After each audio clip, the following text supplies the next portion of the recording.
Joe, good to see you. How you doing? Evening. How you been? Pablo, good to see you. So how you doing? How you been? Evening.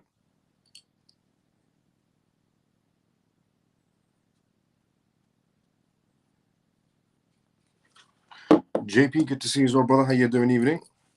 Davey, good to see you as well. How you doing, brother? How you been?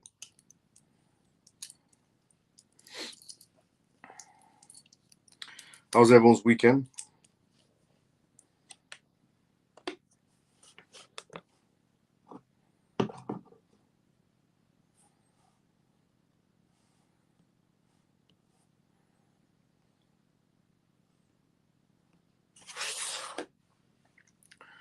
Okay.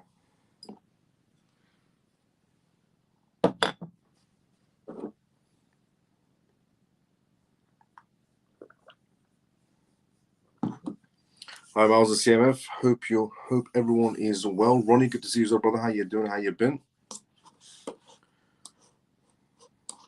Okay, let's do this.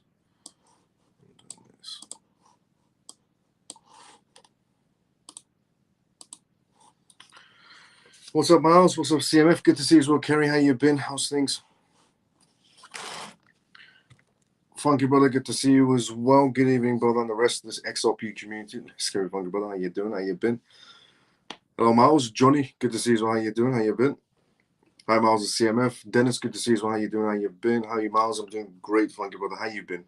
How's your weekend? Evening, Miles of CMF. Pierce, good to see you as well. How you doing? How you been? Evening. T, good to see you as well. How you doing? Hello, Miles. Hope you're well. Hope you're well as well. T, how you been? Okay, let's do essentially intro and the breakdown of what we're going to be going through. So if you're wondering essentially why the crypto market is slightly down, it's due to some factors right now that's happening. One of them is SEC and meme coin related and regulation related as well. So number one question inside the crypto space right now is why is the crypto markets down? Which is what we're definitely going to be covering essentially on tonight's live. There's a lot of news essentially to go from tonight's live, CFTC news, SEC news. But before we go into that, let's just do the introduction. Welcome to the CMF Live. If you're watching this for the first time ever, the CMF stands for Crypto Miles Family. My name is Miles. I go by the persona of Crypto Miles, and I'm the host of this live. They can tune in Monday to Friday, 11:25 p.m. United Kingdom time onwards. And on this live, I talk about the most recent news happening around the world in terms of cryptocurrencies, CBDCs, AI, politics, regulations, vital information for you to know about regarding the world completely transforming into a digital space. Now, we also do Q&As on this live as well, which means if you do have any questions, put it down inside the comment section. We're more than happy to answer the questions you may have. And the disclaimer of this live, as always, is not financial advice, not political advice, and whatever I say is only for entertainment purposes. So, welcome to CMF Live. If you're watching this for the first time ever, and if you're regular, let's go CMF. By the way, thank you so much to everyone who has liked this live. For example, Shelly's, essentially Shelly has just came up, liked by Shelly J. Thank you so much to everyone who's liking this live on X. I'm getting a lot of notifications right now. Thanks so much to everyone who's liked this live. Dennis just essentially replied on the live as well. Thank you for that, Dennis. Thanks so much to everyone who's liking this live. Thanks so much to everyone. Pure just liked the live as well. Thanks so much to everyone who's liking this live, who's retweeting this live, who's putting a comment outside the live, hashtagging XRP on me as well. Joe just liked the live as well. Joe, thank you so much for that, Joe90. And thanks so much to everyone on YouTube who's watching this right now, who's also liking the live as well. Put a comment outside the videos also. Now, let's go inside the comment section first, and I'll give you a breakdown essentially of what we're going to be talking about tonight's live. You know what? Let's do the breakdown first. Davey just liked the live as well. Thanks so much for that, Davey. Now, SEC is what we're going to be talking about tonight's live. We're going to be talking about the SEC essentially blaming the crypto space. Well, a former CFTC chair member has came out essentially blaming the SEC for the state we're in right now for the crypto space. Why things aren't moving fast enough. Then we're going to be talking about Argentina on tonight's live because Argentina has played a factor into why the market is a little bit down today and the following days essentially that went past. We're also going to be talking about essentially a perspective that's coming out from Bitwise's CEO on what the next movements are going to be inside the market space.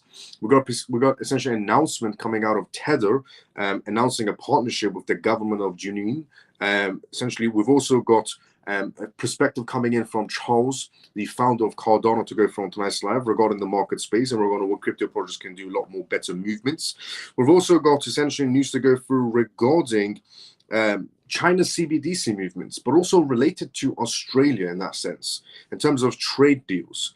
We also got news to go through regarding El Salvador on tonight's live because they've just launched a new blockchain education platform. We're going to talk about Texas on tonight's live because Texas has essentially made announcements that they're going to get more involved, obviously, inside the whole Bitcoin space in terms of crypto stockpile. But the thing is, the hearing is tomorrow for Texas essentially approving a Bitcoin or a crypto stockpile. Well, the hearing is going to be tomorrow, which we're definitely going to be discussing. We're also going to be talking about tonight's live regarding AVAX and one particular company that's trying to make more businesses use AVAX. AVAX is a great chain. I've said this previously as well. We're also going to be talking about 12 United States that have came out due to their essentially 13F filings in terms of what assets they're holding. Now, 13F filings reveal if any essentially Bitcoin ETF related or essentially blockchain related stocks have been purchased by any pension funds in states or any police funds in essentially in American states, or essentially firefighters, essentially whatever essentially departments there are. If there were any purchases made towards Coinbase shares, for example, or Bitcoin ETFs, 13F filings reveal that. So we have more 13F filings to essentially go from tonight's live. We're also going to be talking about Europe. Europe is trying to become #1 in terms of data storage, but it's about also something else, that where the world essentially is heading into this very confined space.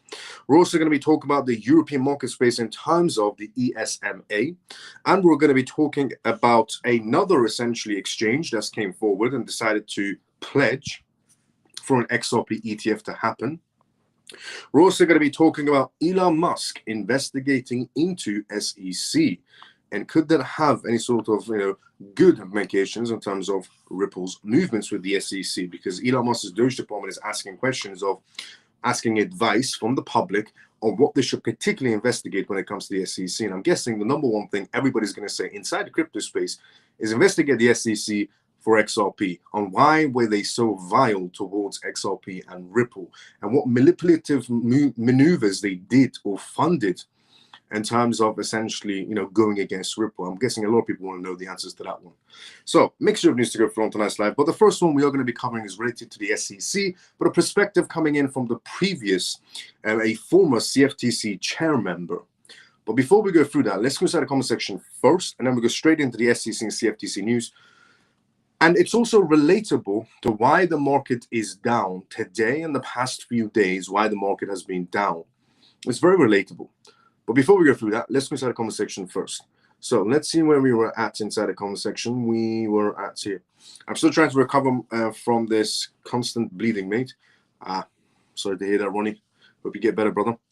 Morning, Miles and CMF. Shelly, good to see you. How you doing? How you been? Bleeding from the market. Okay, different. I thought something else. So no, 10th of March. 10th of March was never, well, it got pushed, I'll be honest. Miles, what's up with the market? It seems like a recession. Are we back in a bear market? And what has to change to get into high price scenarios? We're not in a bear market. We're far from a bear market in any sort of a way. And we're in a very manipulative market space. And the manipulation was actually caused by Javier Miller. Javier Miller is an absolute moron. He's the president essentially of Argentina, who decided to create a meme coin on Solana's chain.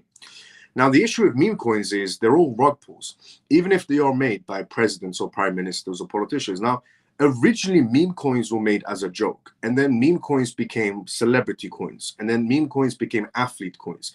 Then meme coins became president's coins.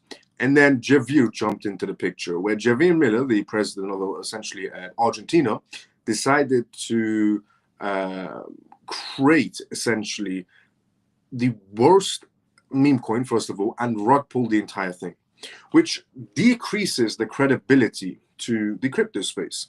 So he's one of the biggest reasons of why the market is a little bit down, because he's decreased some credibility towards cryptocurrencies. Now, is this going to have a very long-lasting impact towards the crypto space? No. The long-lasting impact of Javier Miller's maneuvers inside the crypto space is going to last by tomorrow or the day after. There'll be some other news that'll push the market up. That's just how it works inside the market space, inside the crypto space, especially now.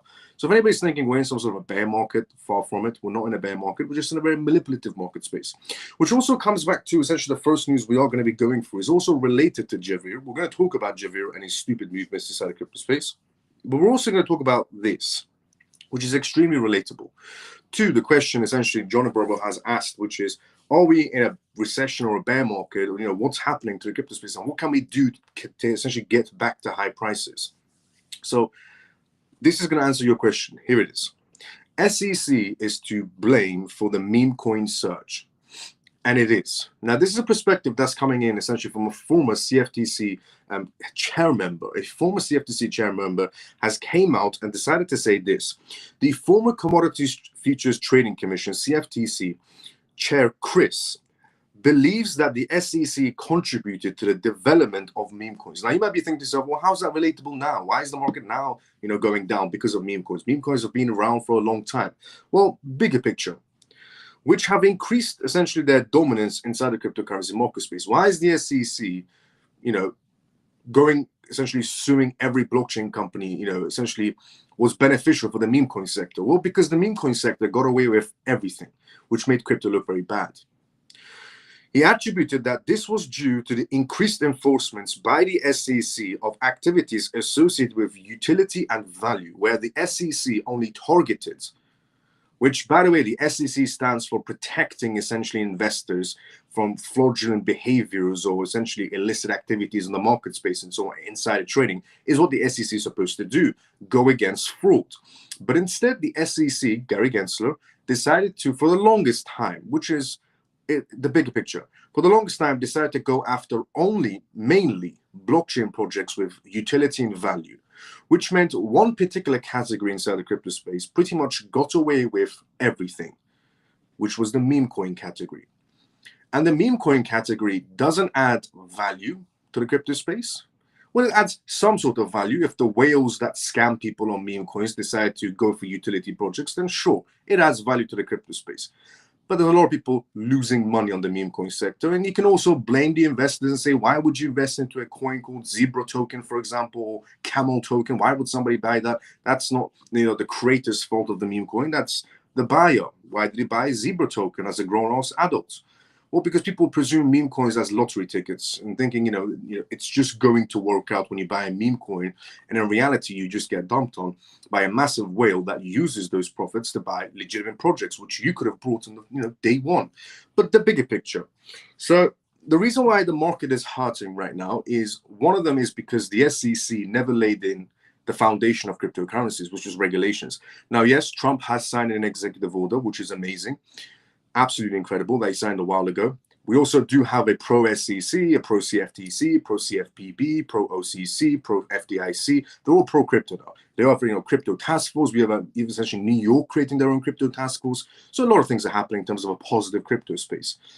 But they're all laying in the foundation that should have been laid in a very long time ago by Mr. Gary Gensler. But unfortunately, he didn't do anything, which was just wasting time pretty much for the entire crypto space, while one particular group got away with everything, which was the meme coin category, because he was so focused on suing utility projects that weren't fraud and actually let the fraud projects get away with everything. Which comes back to essentially, here it is. So they attacked anything, essentially the SEC. This is a perspective from a CFTC commissioner on why the market space is down, because we don't have regulations. The next push for the market space is going to be regulations. The next push is going to be the announcement of a step-by-step regulation process or an ETF approvals. But again, it comes in the line of essentially regulations. So if we get ETF approvals, it's a push for the market space, but it's not a long-term push.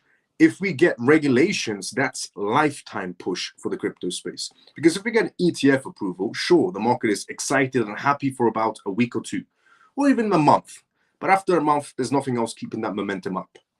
But if we get regulations inside the crypto space, that's lifetime happiness for the crypto space, because that means businesses from around the world and banks from around the world can get involved inside the crypto space freely, not fearing the law, not entering into gray areas, because now we have regulations. So that's the biggest push for the crypto space, regulations, which we don't have yet.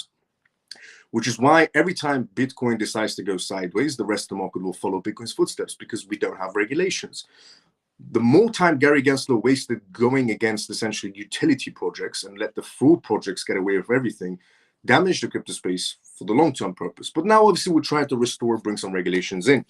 And again, coming back to why the market is down today, it's because it's got to a stage where meme coins are damaging credibility when it comes to the crypto space, slightly. Now, that's not the only reason why the market is slightly down, and it won't last too long either. We'll be back up within, less than a few days. The market will be back up again. Some good news will come out of somewhere, and the market will pick up. And then a few days later, some bad news will come, the market will go back down. A few days later, some good news will come out, the market will go back up again.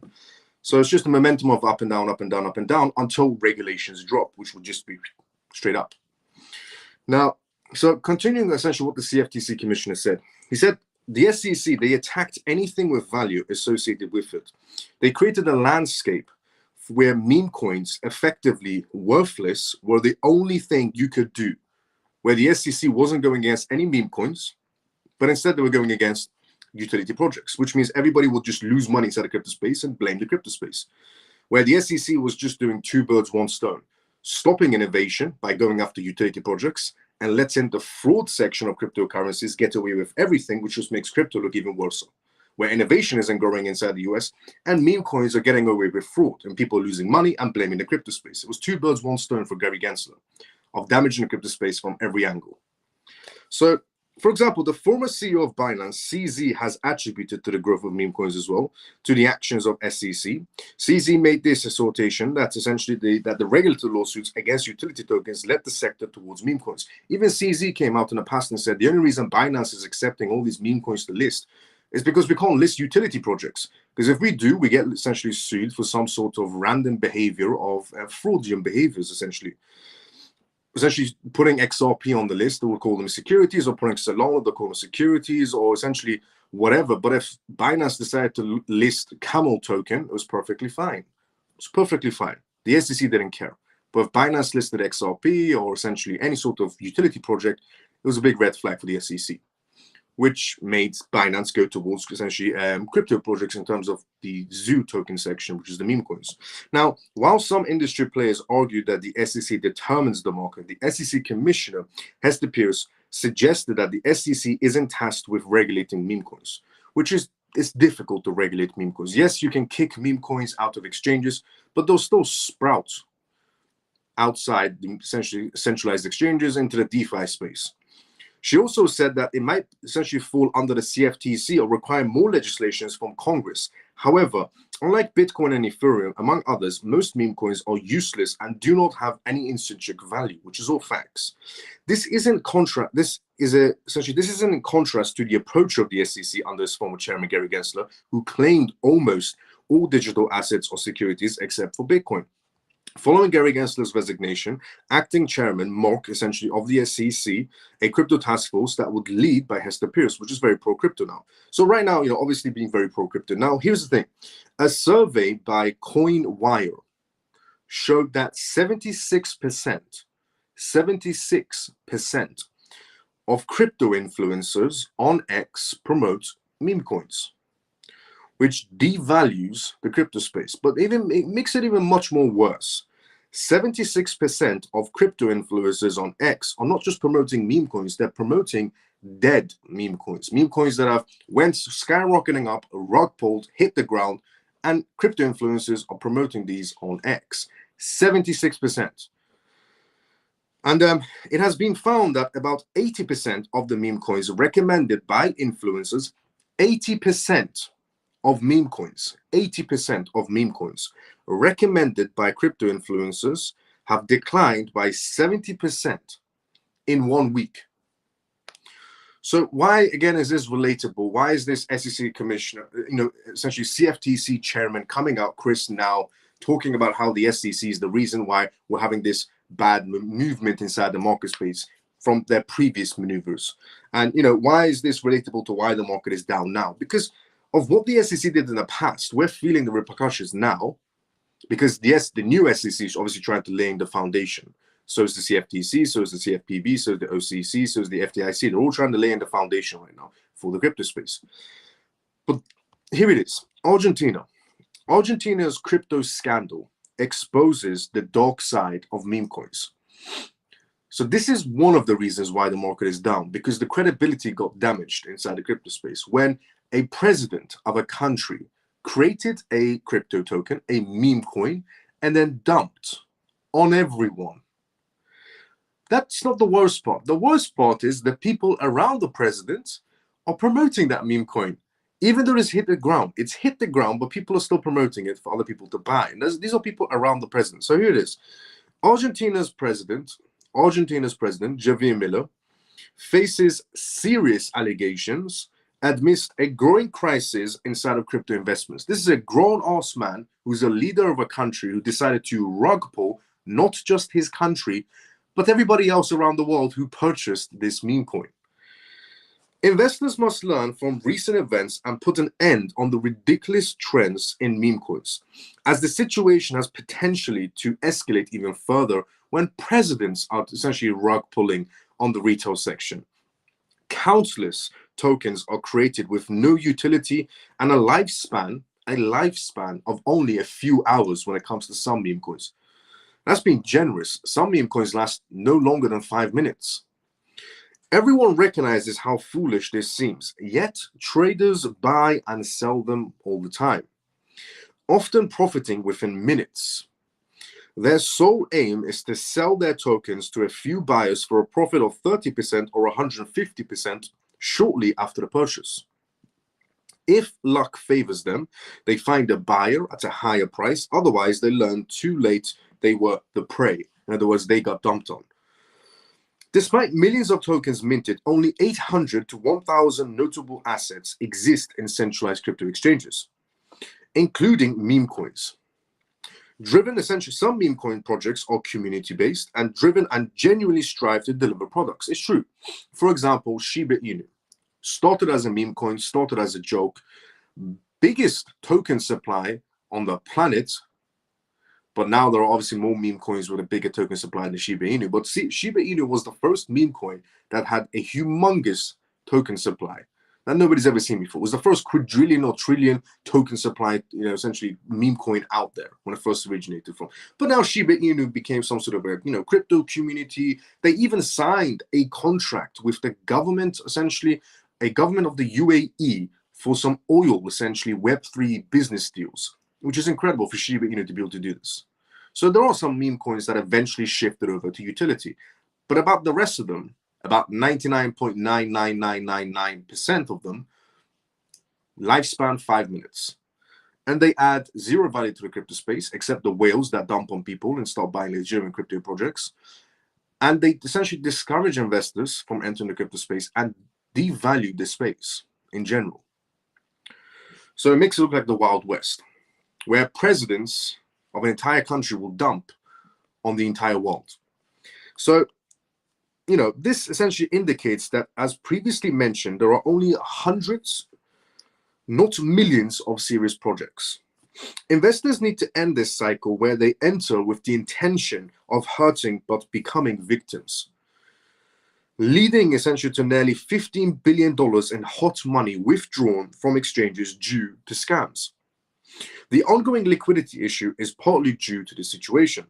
The fraudulent meme coin backed by the president, Javier Milei, aims to replicate previous scams in countries like Nigeria. Following the Libra essentially fiasco, discussions with other countries likely ended unsuccessfully. Today, it was announced by several US states that they're going to be investigating the president of this country. They're going to be investigating President, essentially Javier Milei. In the US, judges are going to be investigating him because he dumped on the entire world with a meme coin. And the US law firms, including Berwick Law, announced their intent to file a class action lawsuit against the Argentinian president. Victims believe Javier, the president essentially of Argentina's role in this scam, extends beyond mere essential involvements. Reports indicate that Kessler Ventures, the company behind the fraud, recently planned to issue a meme coin on Solana's network in collaboration with Nigerian officials. So the company that did this with the president essentially of Argentina to scour the entire world, and they did, they rug pulled the entire world. They decided their next target is to go for the Nigerian government, to create a meme coin for the Nigerian government to dump on the entire world as well. This was revealed from investigations. Familiar sources suggest that while the process may continue, the Libra incident could ultimately jeopardize this project. So if you're wondering, why is the crypto market space down? Well, because a president of a country created a meme coin, rug pulled it, and now is being investigated by several US states. Judges are involved. They're all essentially opening up investigations on the president of El Salvador. What that does is take away that credibility the crypto space is trying to build. Now, is this going to have a long-lasting impact on the crypto space? No. Couple of days. Then the market will restore itself and start climbing back up again, slowly. That's just how it happens inside the market space. News like this wouldn't impact the market space for 6 months or 12 months. News like this will impact the market space for about a few days, and the market will restore itself and go back up. But if you're wondering why is the market down, well, because a president of a country decided to rug pull everyone who's holding the token, which, it goes back to essentially because of Gary Gensler not laying in the foundation. Also on the question of Johnny Bravo. So that's why, the market is down. It's not because we're in a recession. It's not because we're in a bear market. None of those reasons are valid in any sort of way for now. It's because a president of a country decided to rug pull, which is now he's been investigated by several US law firms, several US states, and several judges in the US are investigating a president of a country who rug pulled on the crypto space. And in terms of what needs to happen, what's the change that needs to happen? The second part of your question, Johnny, which was, what has to change to get into high price scenarios? Regulations. Regulations will add credibility to the crypto space, will remove essentially the idea of just creating random tokens to scam people with. Regulations will bring new capital to the market space, capital which we need inside the market space. We need institutional capital, essentially coming in. We need institutional capital money coming in. We need money coming in from banks. We need institutions from around the world to create more ETFs. We need them to come in full frontal, start using the utility of crypto projects. But we can't have any of that without regulations. So since we still don't have regulations in place, and we still have pending lawsuits in place and pending ETFs in place, the market is going to be volatile. So things that need to change, the SEC needs to move faster, but it's not the SEC's fault that essentially, the new SEC, that essentially we're stuck in this weird phase of just pure manipulation. It's not the new SEC's fault, it's Gary Gensler's fault, because he stifled innovation by going after utility projects, even though the SEC stands for going after fraud. Gary Gensler decided to go after utility projects inside the crypto space, genuine projects, and let the fraud section of crypto grow bigger and bigger and bigger, which was the meme coin section. So Gary Gensler jeopardized, what the crypto space was by damaging its integrity through meme coins, because he let that market space grow, and sued the utility projects. And because of this, fast forward to now, where you have presidents rug pulling an entire project on the world, who's now also being investigated by US states. So what needs to change is regulations. Regulations need to come. The sooner the regulations come, the better it is for the market space, because it will be less like the Wild West. A lot of people inside the crypto space might hate the idea of regulations, but they're actually good. Regulations are what makes the market space safe, believe it or not. Because regulations means institutional capital can start flowing inside the market space, because then they see it as a safe, essentially it's not gray area in any sort of way. And they will enter with their wallets. Wall Street will enter. Wall Street is dying to enter the crypto space right now. There was a study report that came out a few days ago about Wall Street where they're just waiting on the sidelines. Wall Street said they're ready to help blockchain companies go IPO if needed. They're ready to launch more ETFs. They're ready to jump on more altcoin ETFs.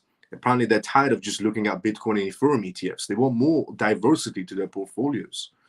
But Wall Street in general is ready. So Wall Street is ready. Bank of America's CEO announcing the World Economic Forum. They're ready. Banks are ready to jump in. Regulation is not there yet.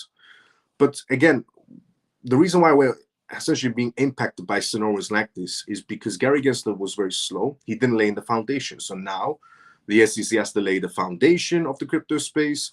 The SEC has to get rid of the lawsuits. The SEC has to essentially actually protect people inside the crypto space. The CFTC has to work with the SEC to decide which crypto projects are commodities.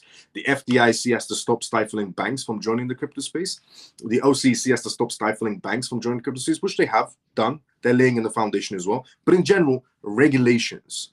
Because if we get ETF announcements inside the crypto space, amazing. It comes out, for example, tomorrow. XRP ETF is going to be accepted in a few days. The market will be hyped up. XRP will be hyped up. But there'll be a certain stage where the hype will start to fade. But if we have regulations in place, that hype won't fade so quick. It will take a long time for that hype to fade away, because now we have regulations, which is the ETFs will grow alongside the utility will grow, which means more money will be coming in from every angle. Money will be coming in due to XRP being a medium of payments. Money will come in due to XRP being a medium of tokenization projects, or so on and so on. So ETFs will add value to the crypto space, no doubt about it. But if we have regulations in place, it adds lifetime value to the crypto space, where any institution around the world could just decide to jump in. Any bank around the world could decide to jump in. But here's the thing. It's going to be for the US. Every country is going to have, essentially coming out with their own regulations, but they'll be very similar in terms of G20 countries, because they all sign the same declaration in New Delhi, in the G20 summit.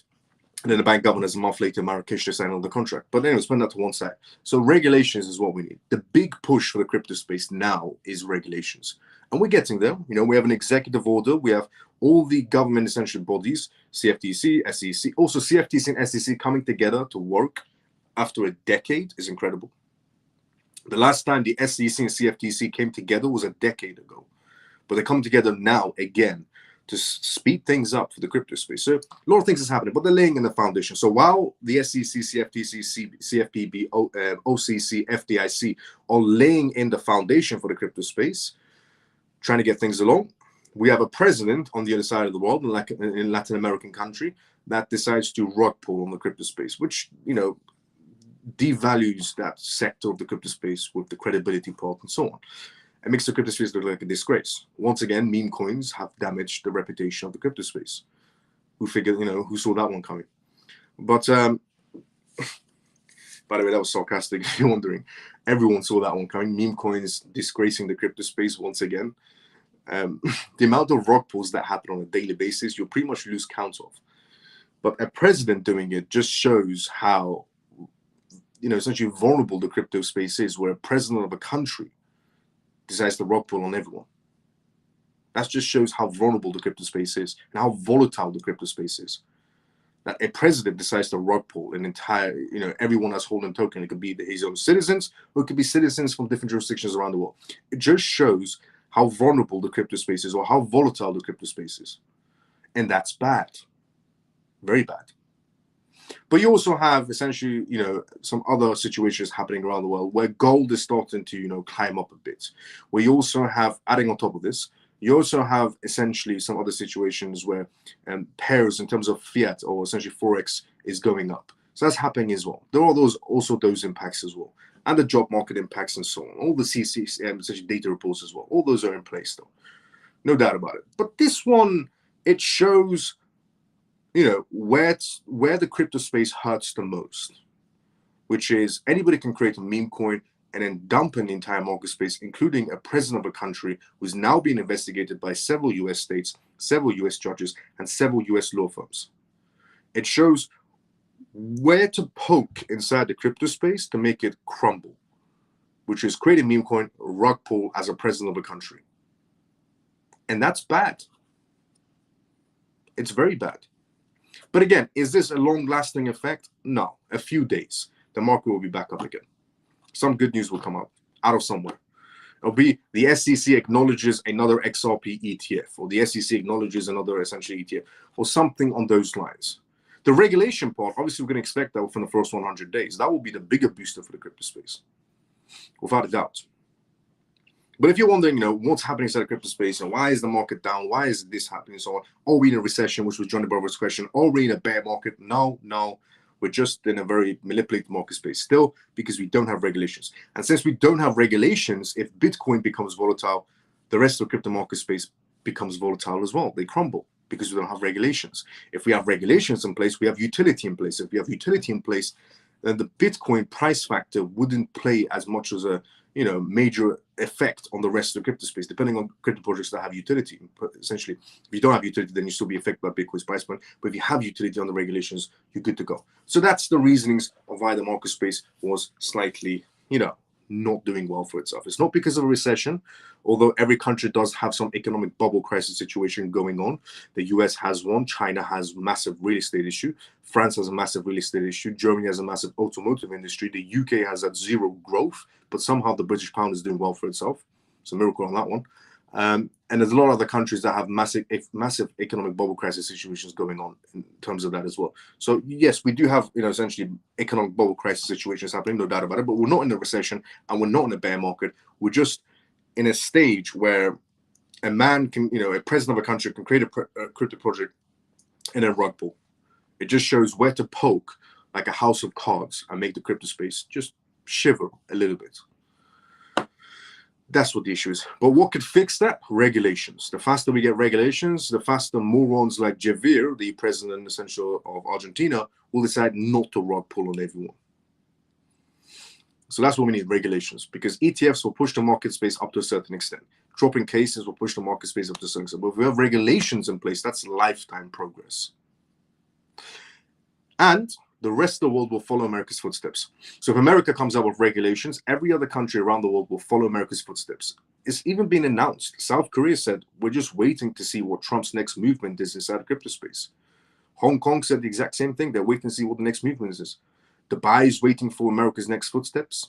London is waiting for America's next footsteps. Tokyo is waiting for America's next footsteps. Singapore is waiting for America's next footsteps to see what this whole crypto space is going to turn out to.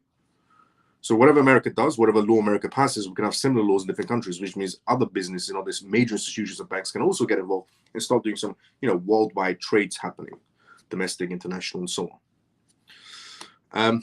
So regulations. Regulations is a lifetime push for the crypto space, for utility projects, actual utility projects that have licensings and contracts in place for the longest time. Not crypto projects who pretend to have utility by saying they will do tokenization, this and that, and this and that. When in reality, they have no contracts in place or licensings. But projects like XRP, XLM, XDC, HBAR, AVAX, TON, NEAR, list goes on. Those projects have licensings. Those projects can go the long mile. ACH, they have a multitude of licensings. But yeah, that's what's happening in the crypto space. And that's what essentially, needs to change. Regulations is the lifetime push for the crypto space. ETFs is a push. Dropping cases is a push. But if you want a lifetime push inside the crypto space, it's regulations. And because we still don't have that, Bitcoin affects the rest of the market space. And because we still don't have that, a president of a country decides to rug pull on everyone that is now being investigated by US judges. They just know where to push for the crypto market space to hurt. So that's what it is, Johnny Bravo. Hi, good evening. Hope all is well. Mav, good to see you. How you doing? How you been? Hi, Miles. Hope your weekend was good. It was great artistic. Good to see you. How you doing? How you been? Miles, over the weekend, all I heard was bullish news for XRP, yet there is no movement on XRP. It's true. It's the reasons of why I just told you right now. We don't have regulations. The cases have been dropped, and the ETF is still just being acknowledged. And there's a 60% chance of a nod of approval from Eric and James, Bloomberg ETF specialist analyst, who also correctly timed the Bitcoin ETF when everybody said this is going to happen, or the Ethereum ETF when everybody said it's not going to happen, including Michael Saylor. They give it a 60% chance, which, as I said previously, gives a room for error. Hi, Miles. G, good to see you. How you doing? How you been? Evening, Miles. Good to see you all, Pure. How you been? Holla, Lazarus. How you doing? Good evening, Miles. CMF, Free and Favor. Good to see you. How you doing? How you been? Breakdown. Good evening, Miles and CMF. Orphan, good to see you as well. How you doing? Bull XRP, good to see you as well. How you doing? Good evening, Miles and CMF. Let's go. Orphan, good to see you as well. How you doing? Miles, about XLM, will it reach somewhere similar to XRP or fizzle out as it doesn't have the same level of global partnerships? Is XRP going to follow XRP's footsteps to eternity? Probably not. But XRP is going essentially, is XLM going to follow XRP's footsteps to eternity? Maybe not. However, XLM will follow XRP's footsteps for a very long time, incredible amount of time. It could be decades upon decades upon decades upon decades. it could be following his footsteps, to be fairly honest. But it's going to, for eternity, I don't know. We won't be around to be able to tell for that one. But decades upon decades upon decades, I do believe it's going to be following its footsteps. And in terms of XLM doesn't have the global reach as XRP does. It's correct, but XLM, it's a yes or no type of question. Because yes, XLM doesn't have the exact reach that XRP has, but XLM still has global reach.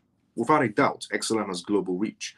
XLM has the same level of reach, you could say, up to a certain extent, not the same level of businesses on terms of, the institutions that work with Ripple, the banks that work with Ripple, but XLM still has the reach in terms of the World Economic Forum. They have the same reach in terms of the essentially International Monetary Fund or the Bank of International Settlements. They have some sort of reach in those factors, which gives them that push to be able to last for a very long time. And also their multitude of partnerships and licensing is in place. But XLM is going to play a massive role as well, no doubt about it. And it is going to follow essentially XRP's price point. Every time XRP climbs, XLM will climb. Yes, and I know the dispute that's been happening inside X, where a member who essentially is the XLM Twitter person decided to tweet, something vile against XRP or against Ripple, but without naming them. And this was a tweet that came out from the XLM page on X, which I think was a very stupid maneuver. Whoever this person was, they should fire him or make him understand that they're on the same team, at least, if they don't want to fire him. And I completely understand. But a lot of people got angry at that. A lot of people sold their XRP because a lot of people sold their XLM because of that. XRP holders sold their XLM, which was a mistake to do. Having both is better. Obviously, having more XRP is even better rather than just XLM. Having more XRP is always better idea, but having some XLM is also a great idea. Not financial advice in any sort of a way. But here's the thing. XLM is still an amazing project, and just because of one moron's tweet, you shouldn't get rid of your project. I'm not saying you did in any sort of way. I'm not saying this, Johnny Bravo, towards you in any sort of a way. But just remembering the tweet that was sent out, a lot of people got angry about it. But it's just, on the fact that we just talk about XLM. But XLM still has a massive reach in terms of a global sense. It has a massive reach, no doubt about it. Hi, Miles, the CMF. Stormy, good to see you as well. How you doing, Stormy? How you been? Why is XLM lagging? Absolute knowledge, good to see you as well. How you doing? XLM is not lagging, but it's lagging. Look, the only reason it's lagging is because it's the same situation, regulations. There's no regulations in place. America's still trying to lay in the foundation. America was ranking 11th in terms of crypto policies and regulations and innovation in the world, while Singapore was ranking number 1. So going from 11th place to number 1 is a bit of a leap. And to make that leap happen, you got to lay in the foundation. Singapore's monetary authority laid that foundation a long time ago. When Ripple decided to, when they were getting outcasted by America, Ripple decided to go to Singapore, get a license from monetary authority of Singapore. And Ripple wasn't the only one. A lot of projects that got outcasted by the US went to Singapore because Singapore laid in the foundation for their policies. Now, I'm not saying Singapore did a great job about it. No, Singapore changed a lot of policies down the line. A lot of policies that didn't work out for them, they changed it down the line. They swapped it in and out of policies to see which one fits better, but at least they did the work and they became number 1. So America's trying to go from 11th place to number 1 place, and that's why there's a lagging stage for a lot of crypto projects, because going from 11th to first place, they got to lay in the foundation, which they don't have yet, but they're getting there. And as I said previously, it's the first 100 days which are extremely crucial for a presidency. Always remember, I said this before Trump became president. I said this when Trump became president. I said the first 100 days are the most crucial sector, or the most crucial part of any presidency for anything to happen. It's going to happen within the first 100 days. Something will be announced that's major. Something could be signed that's major. It's always within the first 100 days, and we haven't passed the first 100 days in any sort of a way. And we've also had an executive order signed by the president of the most powerful country on this planet, the United States of America. So it's lagging only because regulations aren't in place, but that's happening very slowly. But first 100 days. So, and I said this also, as I said a long time ago, first 100 days are the most crucial parts. So don't presume, essentially it's going to be like Wolf of Wall Street and, Trump came in. Like the people that keep on tweeting about eggs, people who will keep on tweeting and saying egg prices haven't came down yet, and they're trying to be smoke about it and, throw comments towards Trump or Trump's administration or Trump's people who follow Trump, trying to say, oh, egg prices still haven't came down. First 100 days, very crucial. It's not the first 5 minutes of his presidency. And eggs may be a very important factor, but there are much more other factors, very important factors at play, which is the mismanagement of money, your taxes. That's a bigger issue than if you can make an omelet at home or not. But here's the thing. It just goes back to the whole, regulations aren't in place. So they're doing the best they can. They're moving at a very fast rate. First 100 days are crucial. We still haven't passed the first 100 days of his term, essentially, of the presidency for Trump yet. So give the man some time. He's trying to make a country go from 11th place to first place. And the US had nothing because of Gary Gensler. The US had no foundation whatsoever. So don't worry about the whole lagging part situation, because it's working itself out. Some poor person put 5 million into the Argentinian coin and lost it. Lost a lot apparently with the rug pull. It's ridiculous that a president of a country decides to do this. I thought people who make meme coins have no shame, because anybody can make a meme coin. It takes 5 seconds to make a meme coin. If you ever wanted to make one, not recommended in any sort of a way, but it takes 5 seconds to create a meme coin. So I always thought, people who make meme coins have no shame. They have no morals, no shame. But I always assumed that just, regular people trying to make a quick buck. They're just trying to make a quick buck, or it's just some greedy, scummy whale that's trying to make more money from innocent people by tooting a crypto project that will be non-existent within the next hour. But a president of a country doing it, that's just taking it to a whole nother level. And it's good that it's being investigated, because that's just shameful. Honestly, at least the people that do it, the regular folks that do it, I mean, we don't know who they are, they're essentially, but a president of a country doing it, he has no morals. Because if he does that online, then what makes you think he can run a country is another question. He's not just going to rug pull his entire nation in terms of their bank accounts and just go off to Hawaii or something, or Mexico. Hi, Miles at CMF. Good to see you as well, George. How you been? Greetings, Miles at CMF. Ray, good to see you as well. How you doing? How you been? Johnny, you also said, what do you expect? John Barber said, what do you expect? Sorry, not what. When do you expect regulations to come into place? It's been talked about for a long time, but no changes. Regulations have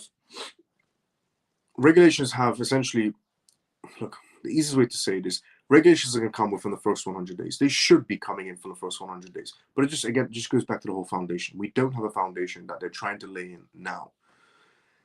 And there is progress being made. I mean, the CFTC and SEC, after a decade coming together to speed things up, shows you, they do want to bring in the regulations faster than you think.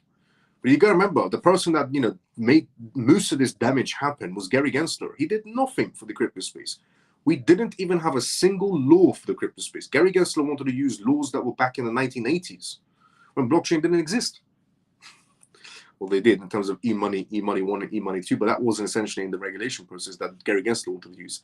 But in general, they're trying to lay in the foundation. They're working as fast as, they're working faster than you can essentially even believe. CFTC, SEC coming together after a decade. The CFTC essentially changing their enforcement action crypto team, just suing crypto companies, into 2 teams, one for actual fraud and one for helping the crypto space.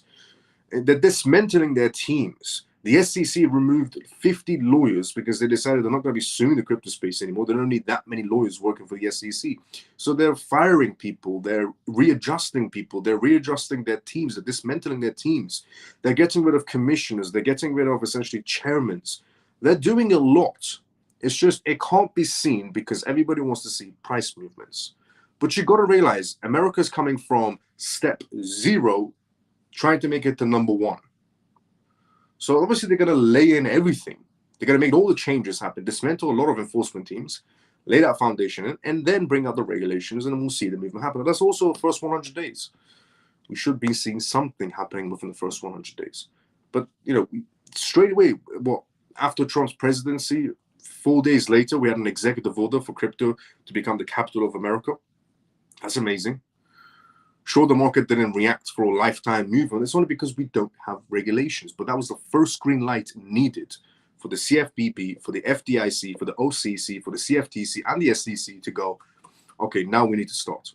That was the green light that was needed, which Trump gave 4 days in, essentially within his presidency, 4 days in, he signed that executive order. That was the green light for the SEC, CFPB, OCC, FDIC, essentially SEC, to go, okay, now we need to start. Trump just gave all of us the green light. which is when they started dismantling teams. When they start, essentially a few days after they started dismantling teams, they started firing people. Time passes. They're going to be teaming up after a decade with each other, the CFTC and the SEC. So they're going from 0 to first place. So it might not seem like a lot, and you're not seeing the price movements happen like this. But you've got to remember where we're coming from. Nothing. Gary Gensler did nothing for the crypto space. Absolutely nothing. Not a single law was passed under him. He was forced with a grayscale case to pass a Bitcoin ETF and forced by Congress to pass a Ethereum ETF, which didn't even have staking capabilities. Because he said that's securities. So we're coming from 0 to first place, which is Singapore right now, first place, in terms of policies and regulations for the crypto space. So you've got to understand, so when do you expect regulations to come into place? It's been talked about for a long time, but no change. A lot of change is happening behind the scenes. The foundation is being laid in. The most important part. If you don't have a secure foundation, it'll be like a house of cards. It will crumble again somewhere down the road.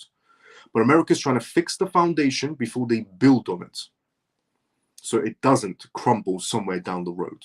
And the crypto space doesn't become a house of cards somewhere down the road. America's trying to build that foundation first. They build the foundation, and then they'll start building on top with the regulations and the policies and the domestic payments, international payments, and banks and Wall Street and everybody else coming in. So first 100 days is the crucial factor you should factor in, Johnny. And Johnny, you're not the only one. You're not the only one that's wondering about this question. It's an amazing question to ask as well. Great question to ask, Johnny, because you're not the only one who has that question on the back of their mind regarding the market space. Why is no change happening? When is those regulations coming in? You're not the only one that's got this question in the back of their minds. Inside the crypto space, a lot of people have that question. Too many people have that question in the back of their minds. But now you know the answer, because we're coming from 0. Trump gives the green light. Now we're building the foundation. If you don't build a strong foundation, it's a house of cards. Now, meme coins. Shelly's next question is meme coin. No, it's not a question. It's just a statement.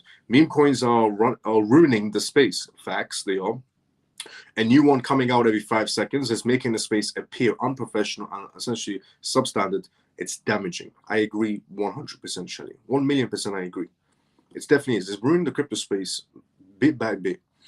And there are still people advocating for meme coins inside the crypto space. There are influencers.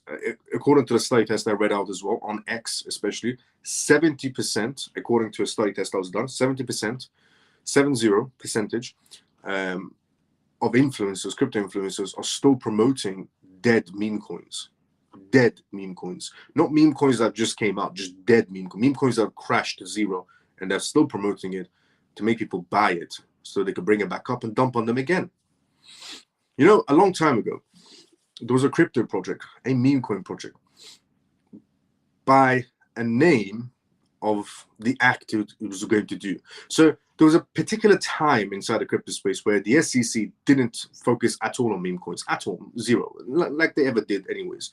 But it got to a stage where in the crypto space, the meme coin section was becoming a joke for scammers. Because that's where all the scammers are. The meme coin section is where the majority of scammers are. And as I said previously, there are some meme coins out there that did well for themselves and built a massive community and signed a massive contract with Dubai. In terms of the UAE government, Shiba Inu signed a contract with the UAE government in terms of oil and Web3 deals, which is incredible. So there are some meme coins that did incredible things with their sections, with building on them, chains and so on. So no credit taken away from those meme coins, but the majority of other meme coins, 99.9999% of them, are just trash. They're just filled with scammers. So a long time ago, it got to a stage where scammers was becoming so easy for them to rug pull people on meme coins, where one scammer in particular decided to create a meme coin named Scam Coin. He essentially named it what he was going to do to people if they buy it. It was called Scam Coin. So it got to a stage where the scammer that was creating multiple meme coins, and he just found it too easy and laughable, where he was creating, zebra token, giraffe token, camel token, frog token, cat token, donkey token, just got to a stage where he thought, why am I putting all this effort in? Let me just name it, what I'm going to do to the people. So he named it Scam Coin. A lot of people brought into it, and you can guess what happened at the end. Everybody got scammed. But yeah, meme coins, the majority, 99.9% of meme coins are damaging the entire crypto space. It takes away from the credibility of the crypto space. It's not, lifetime effects on the crypto space. Short-term effects, few days, it will last. The market will pass and something else will happen. But yeah, in general, it's just damaging to the crypto space because it's made by, majority of them made by morons that are just trying to scam other morons. Good evening, Brother Miles and CMF, XRP, good to see you. How you doing? And I've also seen people promote XRP meme coins. Bad idea. If I'm going to have that lifetime success I want, XRP is what I'm going to go for. I will not waste a single penny on an XRP meme coin when I can find that financial freedom that I need somewhere down the road with XRP. Why the hell would I spend a single penny on a meme coin when I can buy XRP? So, because there are people that are trying to shift people away from XRP to make people buy XRP meme coins. It's a stupid idea. There are people that try to do some heavy chain, to be fairly honest. It's like, why would I sell XLM to buy XLM meme coin? I must be an idiot. Why would I sell XDC to buy an XDC meme coin? Why would I sell XRP to buy an XRP meme coin?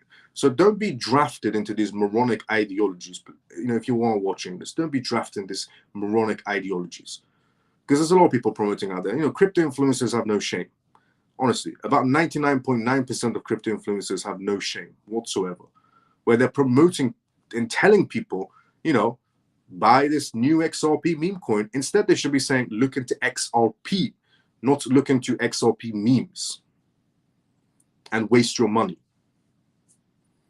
So don't be drafted into these moronic ideologies that people are going towards right now, because we're ever so close to utility. We're so close to utility that you can almost taste it. That's how close we are to regulations. From the biggest market space in the world, the American market space, we're so close to regulations, so close to utility, it's unreal. And the last thing you want to be holding, as I said previously, is Donkey Token on the XRP chain, because it's an XRP meme coin. When XRP is climbing high and going higher and higher, and you're holding XRP Donkey Token for a meme coin. Because the only donkey in that scenario would be you. So don't sell, not financial advice in any sort of way, just personal preference, entertainment purposes only. You shouldn't, for myself, I shouldn't sell a legitimate asset like XRP to buy an XRP meme coin. That's a dumb idea. Very bad idea. And the meme coin section has been jumping on the XRP chain for a while now. The meme coin section has been, the meme coin section, which started originally on Ethereum, which brought a lot of liquidity through, then jumped on essentially a lot of whale liquidity, which used to scam other innocent people on the Ethereum chain. And then essentially they jumped on the bandwagon of Solana, the same meme group of people. And then the same group of people that only do meme coins now jumped on the bandwagon of XRP, trying to tell XRP users to buy XRP meme coins. Don't do it. It's not financial advice in any sort of way. It's entertainment purposes only. But just think about it logically. Why would you give up the most valuable asset in the entire crypto space, XRP, to buy XRP meme coins? Don't waste money. Especially how so close we are to regulations, how close we are to that institutional adoption on a domestic basis inside the United States, and in essentially international basis, where every country said they're waiting to see what America's next footsteps are. Even China is going to open up their doors slowly to cryptocurrencies. Because if the US goes into regulations and the US actually they're aiming for that capital of cryptocurrencies, China's not going to get left behind. China will open their doors like this and enter the crypto space. Because China and the US have always been competitors. So if America is about to, laying the foundation, bring the regulations, drop the lawsuits, bring the ETFs, and Wall Street's about to pounce on the crypto space, China's going to reopen their doors like this and enter the crypto space. Because they don't want to get left behind from the US. They're number one competitors. So we're so close to regulations and utility, it's unreal. Don't waste your time. Don't waste your money on nonsense.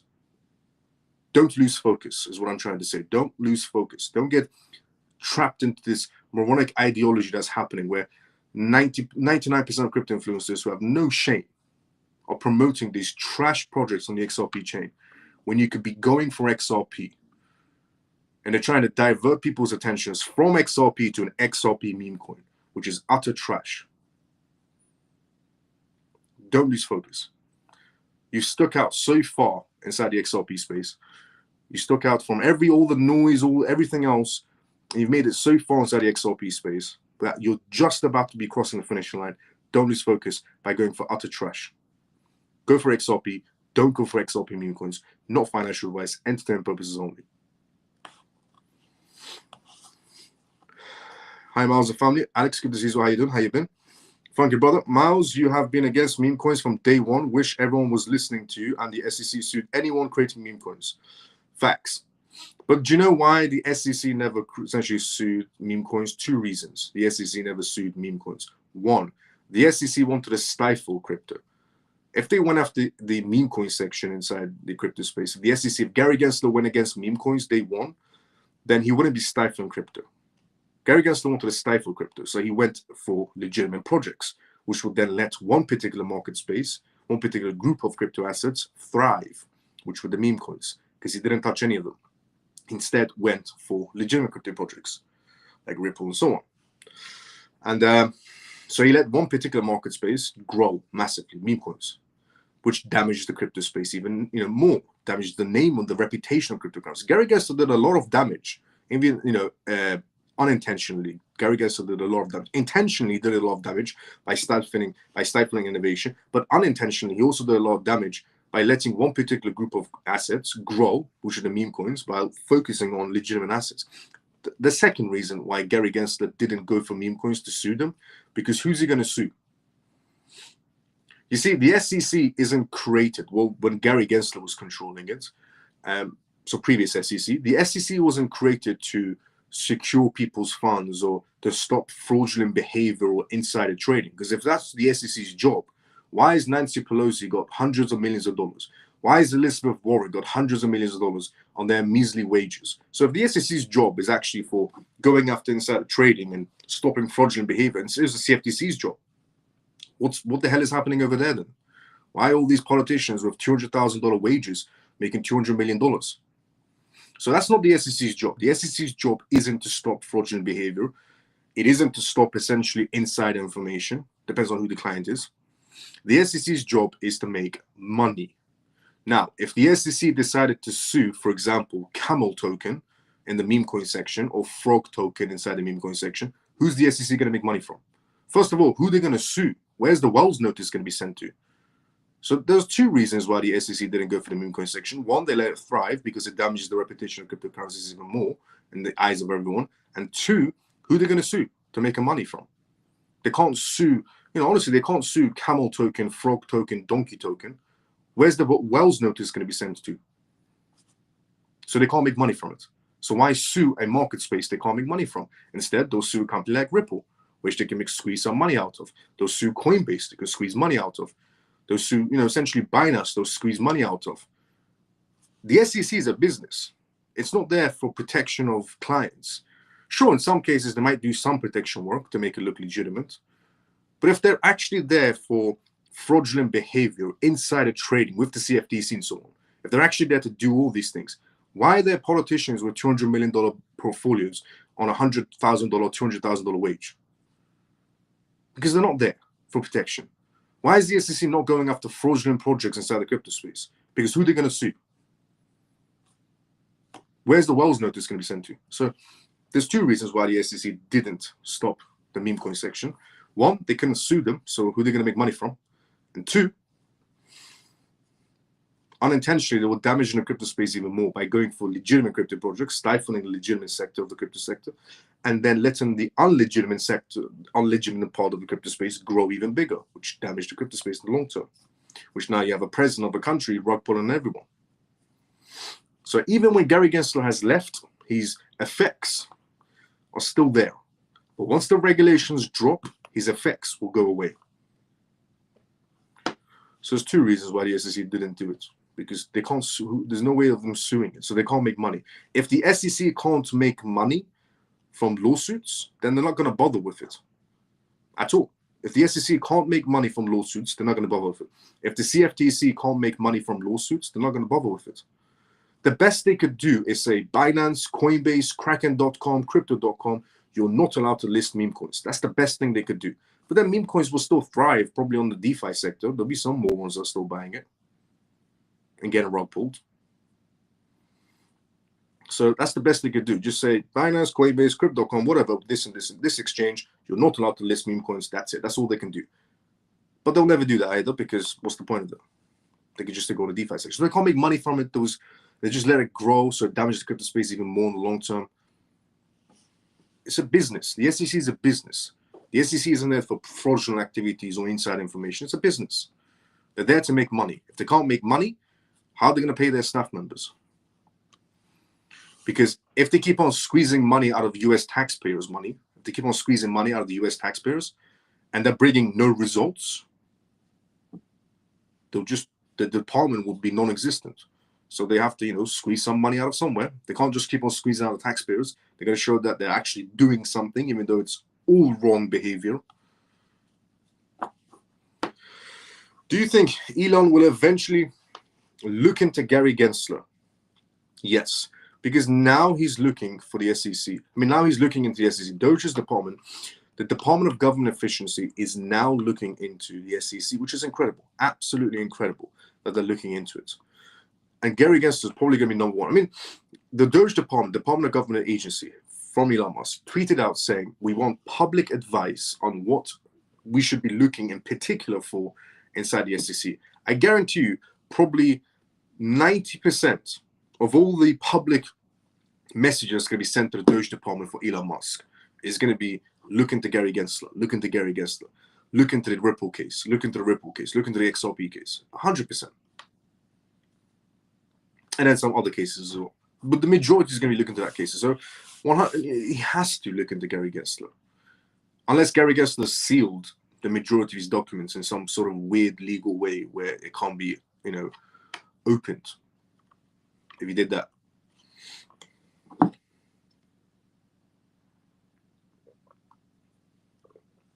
Miles, why didn't you apply for a job in the SEC department?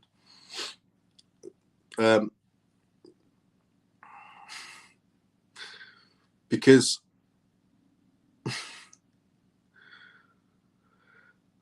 I just laid you the foundation of what the SEC does.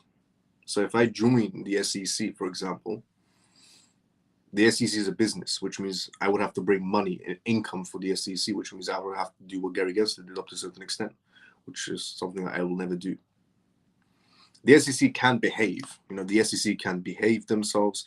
They can just hire 10 people max and actually do some investigation work and get taxpayers' money. That's it.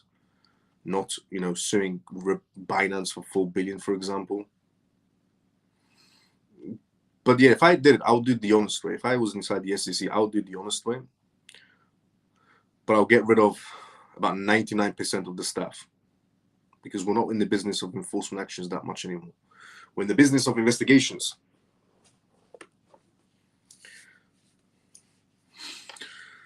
Miles, everyone that creates a meme coins are all fraudsters. I agree 100%. If you are somebody that's creating a meme coin, you're a fraudster. Initially, you're starting as a fraudster. Eventually, you can maybe turn into a utility project like Shiba Inu did. They turned into a utility project and signed a major contract. I was very impressed about that one. 76%, honestly, that report that came out, 76% of crypto influencers pretty much have no shame. They promoted dead crypto projects, dead meme coin crypto projects. Makes it even worse. The dead part just makes it 10 times worse. Meme coins, for the most part, are fraudulent. Yes, I agree 100%. Hey, Miles and CMF commenters, good to see you. How you doing? Thompson, good to see you. How you doing? Crypto market is a joke, thanks to meme coins and the rug pulls. Yeah, there's that one particular market, but it's going to go away anyways. The SEC said they're not even going to focus. Hester Pierce said their main point of focus is not even the meme coin section. Hester Pierce said the crypto task force that's been created overnight when Gary Gensler left, the main point of focus is to bring in regulations for utility projects. She said it's the main purpose of crypto. She said she's not going to focus on the meme coin section, which means, again, nobody's going to touch the meme coin section because they can't sue it. They can't sue it. They can't make money. So what's the point? Good evening, Miles and CMF. Lena, good to see you. How you doing? How you been? Because it's all about money. It's always about money. It's always about money, greed, power. That's all it is. In every sector of the government, every sector, every department, it's always about money, power, and greed. If money isn't involved, if power isn't involved, if greed isn't involved, then don't expect too much from government bodies. But if power is involved, money is involved, and greed is involved, then expect everything from that government body. Because that's the only way they'll do something and actually, get it over with and done with. But if those three factors aren't involved, they're not going to bother with it. There's no money, there's no power, there's no greed in it. The SEC has no behavior going inside the meme coin section. The best they could do is just ban it from centralized exchanges, but then people still go for in the DeFi section. They can't ban it from DeFi because it's difficult to do. Trump token. Good evening, Miles and CMF. Lena, good to see you. How you doing? How you been? Trump token and Melina token was rug pulled as well. 25 billion, and no one did talk about it, but why everyone angry of Argentina Prime Minister rug pull couple of billions? Is there a difference? Yes. The difference between Trump's token and essentially Melina's token and the president of essentially Argentina's token, the difference is Argentina's president did it essentially intentionally. He rug pulled the hell out of it intentionally. The meme coin essentially for Donald Trump and Melina Trump essentially wasn't created on the basis of a rug pull. It was just created as a basis of, we've just signed an executive order for cryptocurrencies. Let's just create this farm token and let it ride. Do whatever. The people can use it to dump and pump and dump and pump. The people can do that. It wasn't essentially Trump himself pressing a button and saying dump.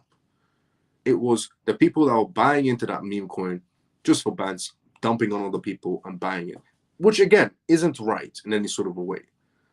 But the difference with the Argentinian president is he's the one that dumped. It was him that dumped. That's the difference. It wasn't for the Trump and Melina token. It wasn't Trump sitting behind a laptop and saying, I'm pumped up fun, dump. It wasn't him doing it. But in the sense of the Argentinian president, it was him. He was the one that dumped. That's why he's been investigated by several US law firms, US judges, US states, because he pressed the button to dump. That's the difference. But the Trump and Melina token, yes, it's wrong to create meme coins, 100%. I'll stand by it any day of the week. It's wrong to create meme coins in every sort of way. They did it as, we've just signed an executive order, hooray to the crypto space. Here's some fun tokens. And the people use it for pump and dump. But in the sense of the Argentinian president, it was him that pressed the button to dump, pretty much. Him and multiple wallets. But again, it's wrong to do. Meme coins in general is wrong to do. But there was the people that were doing it. Good day, Miles and CMF. Mike, good to see you. How you doing? How you been? I said this a long time ago that they shouldn't create a meme coin. I said this a long time ago that they shouldn't create any sort of meme coins. Good day, Miles and CMF. Mike, good to see you. How you doing? How you been? Thompson says Nigerians are full of scammers. It's so scary what the West has done to them via imperialism. Good evening, Miles and CMF. Cali, good to see you. How you doing? How you been? Thompson says the president of El Salvador is setting a precedent for eliminating meme coins and the start of a real-world asset to make present inside the crypto space. It's true. He is. It seems like Gary the Weasel will leave his legacy behind for years to come. What an absolute disgrace. Not for years, months and weeks max. Why did Trump release a meme coin? That's the reasonings of what I just said previously. Essentially, just for the bans of it. Essentially creating the executive order, create 2 meme coins just for the laugh. People could do whatever they want. When can we expect XRP at $10? Regulations. 3 green lights need to happen for XRP. So, something that I stood by since day one.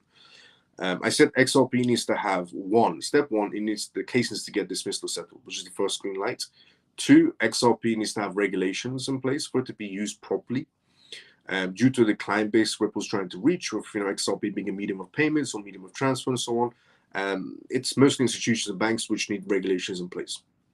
3rd is the adoption part. So first, case gets dropped. 2nd, essentially regulations, and 3rd is adoption. But after that, the sky's the limit. Pretty much the sky's the limit after that one. So that's when you can expect it. Those three things need to happen. Happy Pisces, good to see you. How you doing? How you been? Now, all those three things going to be happening this year? Yes, probably 100%. I would say. I mean, because we're so close to regulations, we're so close to that case being dropped, so close essentially to the XRP ETFs. This year looks like the start of something absolutely incredible, as a lot of government bodies put it, the golden age of crypto. When the regulations come in, all this BS will stop for the most part. I agree 100% yes. Hey Miles, hope you're well. Yama, good to see you. How you doing? How you been? What are your thoughts on Polygon? Do you have a bull peak target for it? I don't have a target for Polygon, and I don't particularly hold Polygon. However, legitimate project, no doubt about it. Great team behind it. It could do very well for itself, but I couldn't tell you what price point it will probably reach. But what I can say is good project, legitimate project, great team behind it. Will we even see parabolic rise of altcoins in 2025, in your opinion? And if yes, what quarter of 2025 do you think it will happen? We should be seeing movements happening quarter 1 to quarter 2 inside the crypto space, or the first 100 days in general. As I said last year as well, going to 2025, first 100 days under President Trump. First 100 days. Hi, Miles. Sorry, late again tonight, but I will watch the full live recording tomorrow. I did no problem. Good to see how you're doing. Although not American, will ACH still do extremely good in this bull run? It should do, yes. Memo session, which is usually the end of the year, I don't think will happen as soon as regulations are in place. Oh, meme coins season. Yeah, the meme coins, once regulations kick in, meme coins are pretty much done for. How's it going, Miles? It's going great, Zach. Good to see you. How you doing? And yeah, Happy Pisces, I agree. Sound advice to everyone. Let's go, Patricia. Don't get shaken out of all your XR. Don't get shaken out of all you have to do is hold. Yes, I agree 100%. Miles, what's the good amount of Shiba Inu to buy out or hold? If you really want to go for it, I mean, they do have one contract in place, and I don't recommend meme coins in any sort of a way. Whatever you want to go for, don't go too much. Thank you for clearing that up, Miles. People got so much to say about Trump dumping. They want to blame Trump for everything under the sun. I agree. Do you know same team created Trump, Lena, and Libra? Yes and no. It's not the same team. Don't listen to the propaganda that's going around. It's not the same team. The person that essentially was okay. So there's an Iranian guy that's a part of the. It's not Trump, by the way. Just want to clarify that as well. It's not Trump that's created the meme coin. First of all, second, it's Trump's son. It's Trump's son's friend, some Iranian guy, and two other people. The two other people is one of them is essentially created another crypto project, and it wasn't Libra, and the other one created a different crypto project, and it wasn't Libra either. One of them, the crypto projects they created a long time ago, I said this, that crypto project did very bad, actually got compromised. So one of the creators of the World Liberty Financial Group or whatever, one of their essentially backers created a crypto project a long time ago, which became compromised. And so on. But they're not really linked to Libra in any sort of a way. So don't listen to the propaganda that's out there. A lot of people hate Trump, and they will just spread anything they want about it and hope it sticks. They'll just throw it at the wall and hope it sticks and someone reads it. So don't listen to the propaganda out there. I know who essentially it's Trump's son. It's not Trump. It's Trump's son. It's Trump's son's friend, some Iranian guy, and there's two other people. And obviously below those two people, there's more people, but they're not the people that created the Libra token.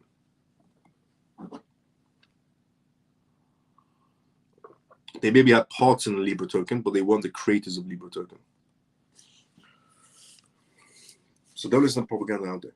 Do you think XDC will be traded on US exchanges when they come to America? Do I think XDC will be traded on US exchanges when they come to America? Yeah. Should do. XDC should obviously be essentially trade. Well, if it comes to America, then 100% yes. 100% yes. Solana has dropped almost $200 in the last 30 days Canadian. I'm not impressed, but I'm not impressed with them, as they aren't either, as you aren't either, Miles. That's true. I'm not a big fan of Solana. I've used Solana for the longest time. I used Solana a long time ago, but then it just became congested, and the network failures were absolutely. I was fuming every time. I've never been angry using blockchain networks unless it came to Solana. Honestly, I couldn't transfer payments on Phantom Wallet because network's congested. I couldn't buy anything because network congested. When it comes to Solana, you got to have patience to be able to buy anything, because otherwise you're going to be cracking your phone on the, just throwing your phone on the floor or something, just because you're angry. Like, I've never been angry using any blockchain except when it came to Solana. I can never transfer properly. I can never buy anything properly. I always had issues with Solana, and the network itself crashed 11 times. The last time was 4 hours. So, yeah, I've never been a fan of Solana. I used to use it, but I was still never a fan of it. But it was the only blockchain that frustrated me when I used it. That how could it be this utter crap at this level in time?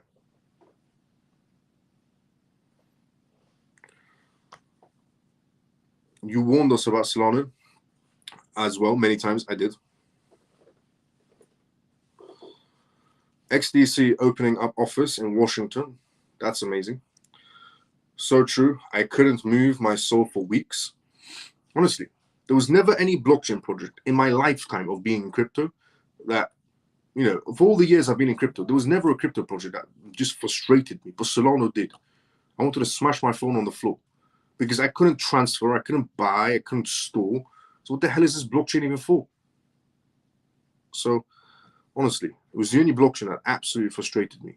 And I just thought one day, you know what, I'm done. I'm moving away from this blockchain because I just can't do it anymore. Otherwise, I'm going to be buying a new phone every week.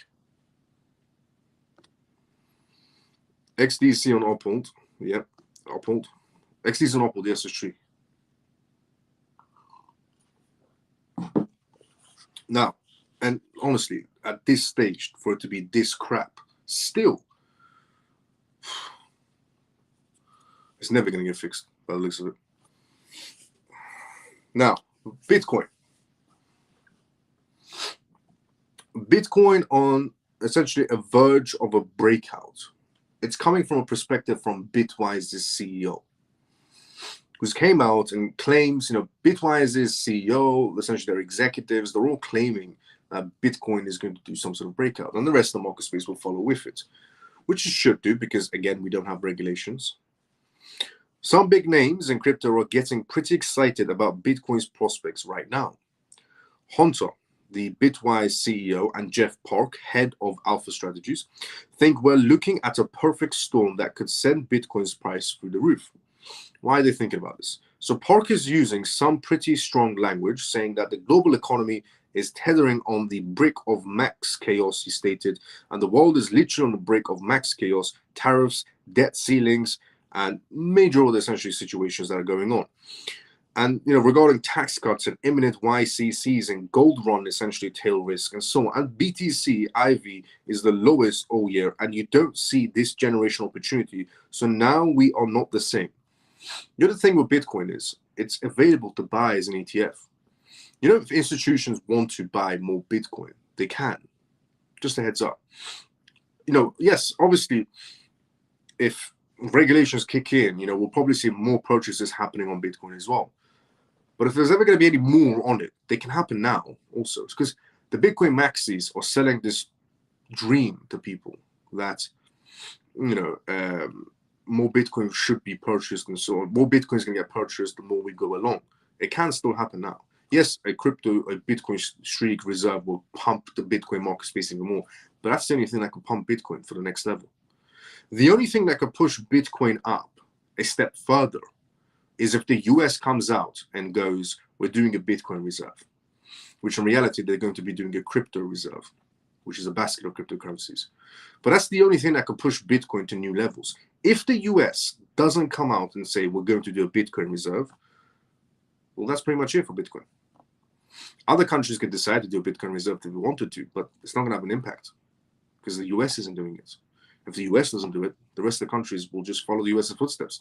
If the US creates a crypto stockpile for American crypto projects, then other countries around the world will create the exact same portfolio going for American crypto projects. The same way everyone around the world pretty much invests into the S&P 500.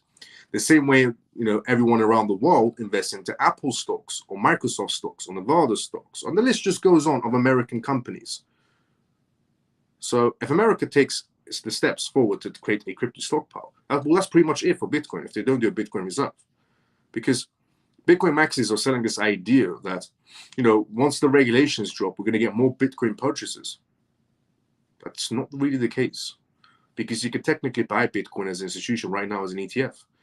Nothing's stopping institutions and banks technically buying Bitcoin. Now, the custody part may be for banks, but they can still use Coinbase if they wanted to, like the ETFs. So nothing's really stopping banks, because Bitcoin maxis are selling this dream and hopes that the regulations drop, we're going to get more purchases for Bitcoin. Not really, because the only thing that's going to push Bitcoin higher is a Bitcoin reserve, which if they don't get, it's a crypto reserve. So right now, nothing's really stopping institutions from buying more Bitcoin. Nothing's stopping nothing's stopping banks or institutions around the world from buying more ETFs, Bitcoin ETFs. Nothing's stopping them technically. Banks may be up to a certain extent, but institutions no. So I don't know why Bitcoin maxis are selling these dreams and hopes of once the regulations come in, more purchases. The regulations are actually coming in for the rest of the crypto space, not for Bitcoin. You can buy Bitcoin if you're an institution. There's nothing stopping you. Which means if there's no more purchases coming in, you can tell where the money's going to go next. And if they don't get a Bitcoin reserve, you can definitely tell where the money's going to go next. But yeah, I don't know why Bitcoin maxis are telling, like even the Bitwise CEO essentially coming out and trying to tell this, even Michael Saylor trying to sell some pipe dream to everyone. Once the regulations drop, more purchases of Bitcoin, more institutions will come towards Bitcoin. Nothing's stopping them from buying Bitcoin right now. It's all within a legal framework. They can buy Bitcoin ETFs right now. They don't need regulations to drop to be able to buy Bitcoin ETFs. They can buy it now. The regulation is actually coming in for the rest of the crypto space that's been stifled. So if there's going to be more purchases, they can buy it now if they wanted to. But the reason why they're not buying it, because they want to see what America's next footsteps are going to be. Is it a Bitcoin reserve or is it a crypto reserve? Now, Michael Saylor, he's betting on Bitcoin reserve. But if Michael Saylor doesn't get his Bitcoin reserve, he's trying to push other CEOs around the world to buy more Bitcoin, which means somebody has to hold the bag. Remember, Michael Saylor has been borrowing against his bonds, his convertible bonds to buy more Bitcoin. He's borrowing, which means those convertible bonds are going to expire in 2027, which means either he might extend them if he's stupid enough and there's no reserve. If there's no Bitcoin reserve, he'll never extend them. If there's no Bitcoin reserve, why would he extend them? The Ponzi scheme's done. If there's a Bitcoin reserve, he'll definitely extend them. But if it's a crypto reserve, he's done for. Unless he can squeeze more CEOs to go towards Bitcoin ETFs for some apparent reason, when there's regulations in place and there's other better crypto projects out there that move 10 times faster or 10 times more secure, 10 times more cheaper, 10 times more easier to build on. On the regulations, everything inside the block, not everything, but the majority of crypto, legitimate crypto projects look very ideal to go towards. So Bitcoin maxis, I don't know why, for some reason, they're selling this pipe dream to everyone where if regulations drop, there'll be more Bitcoin ETF purchases, there'll be more Bitcoin purchases. There's nothing stopping them right now from buying Bitcoin. They're being stopped from buying altcoins. They're not really being stopped from buying Bitcoin. They can buy it right now. So don't expect more purchases if regulations come through for Bitcoin ETFs. The purchase will continue as how they are pretty much. There's no search for it whatsoever. But they're still selling this pipe dream as if it's, something stopping and holding back Bitcoin. In reality, nothing's holding back Bitcoin. They can buy ETFs. There are 13F, essentially the 13F filings that come in from the SEC. So every company around the world that has purchased any Bitcoin ETFs for American institutions like BlackRock, essentially Fidelity, Bitwise 21 shares, all these Bitcoin ETFs in America, any company around the world who's purchased Bitcoin ETFs and essentially who has bought Bitcoin ETFs for their pension funds, for their own American states or jurisdictions and pension funds and so on. The 13F filings show that from around the world. if they purchase any from America. International companies around the world. So around the world, all types of companies, all types of pension funds have invested, and American pension funds and American companies have invested in the Bitcoin ETFs, which shows you nothing's really stopping Bitcoin purchases. So you shouldn't be expecting more Bitcoin purchases if the regulations drop, because the 13F filings show you Hong Kong companies are buying Bitcoin ETFs, majority of them coming towards BlackRock's ETF. Singaporean companies are buying Bitcoin ETFs from America. Japanese, essentially, institutions are buying BlackRock ETFs, Bitcoin as well. And the list just goes on. All the Asian countries, all the European, essentially, companies, all the Middle Eastern companies, they're all buying American Bitcoin ETFs. Nothing's stopping them from buying Bitcoin ETFs. So if there's no more purchases coming in, there's a reason. It's not because there's no regulations, because that's not affecting Bitcoin. Regulations is affecting altcoins. We get regulations, we get utility for altcoins. Not every altcoin, but the majority. Not well, you know which ones have essentially utility. XRP, XLM, XDC, H4, Cardano. This goes up. AVAX and so on. They have utility. There's a lot of crypto projects that have utility. But that's regulations are stopping. They're affecting altcoins, not Bitcoin. But Michael Saylor, Bitwise CEO, and so a few other people keep on coming out and creating these useless articles going, oh, the next step is going to be more institutions coming in when the regulations drop and stuff. No, because it's not stopping them now. They could buy it. But they're waiting to see what America's footsteps are going to be. Bitcoin reserve or crypto reserve? If it's crypto reserve, we can tell where the money is going to go to instead. But yeah, Michael Saylor, he's in deep waters right now, because if he doesn't get a Bitcoin reserve from the United States, let's just say his company that went from MicroStrategy, now is named as Strategy, is going to go to Chapter 11 or Chapter 15. If you're wondering what is Chapter 11 or Chapter 15, is bankruptcy. So his company's name is going to go from MicroStrategy to Strategy, which is now, to Chapter 11 or Chapter 15. Because that's what's going to happen for him eventually, if America doesn't do a Bitcoin reserve and instead does a crypto reserve and only buys American crypto projects. The only way he's going to be able to exit is if he can dump his bag on other institutions. Michael Saylor tried to convince Microsoft to buy more Bitcoin, and they rejected him. To try to convince Jeff Bezos to buy more Bitcoin, rejected him. Then he decided to go to India. Michael Saylor went to India, and he decided to put his focus on Indian companies to buy it. And one Indian businessman decided to buy Bitcoin ETFs because of Michael Saylor. You can tell who's going to be holding the bag for Michael Saylor when the time comes. Honestly, but for some reason, Bitcoin maxis keep on selling the people this pipe dream. Once the regulations come in, more purchase for Bitcoin ETFs, nothing stopping them from buying more now. If they're not buying, there's a reason. The reason may be they're waiting for a Bitcoin reserve or a crypto reserve. If a Bitcoin reserve doesn't come, they're not going to be buying Bitcoin ETFs, believe me. And then, the whole misinformation about Bitcoin. Bitcoin named the risk-off asset nonsense. A risk-off asset is gold, which, as I said previously, if a war happens, gold goes up, Bitcoin comes down. So how's it even in the same category? That's like saying, a Honda Civic is in the same category as a Bugatti Veyron. They're both cars, aren't they? No. One's a hypercar, one is just a car. So it's just utter nonsense putting gold and Bitcoin in the same categories, because they're not Bitcoin's not a risk-off asset, but they keep on selling it as a risk-off asset. And I'm not just saying this to throw shade on Bitcoin in any sort of a way. These are real points. They're factual points. A war happens, gold goes up. Today a war happens, gold goes up, Bitcoin comes down. So how's Bitcoin the digital gold? Or how's Bitcoin a risk-off asset if it doesn't react like a risk-off asset? Honestly, it's like, saying a bicycle is in the same category as a Ferrari, because you can both, they both have wheels. Well, what's that going to do with it? Yeah, sure, they both have wheels, but one could go a top speed at 200 miles per hour, but the other one's just cycling. They're not in the same category. Gold and Bitcoin are not in the same category. One's risk-off, and it's really risk-off, genuinely risk-off, and the other one pretends to be risk-off.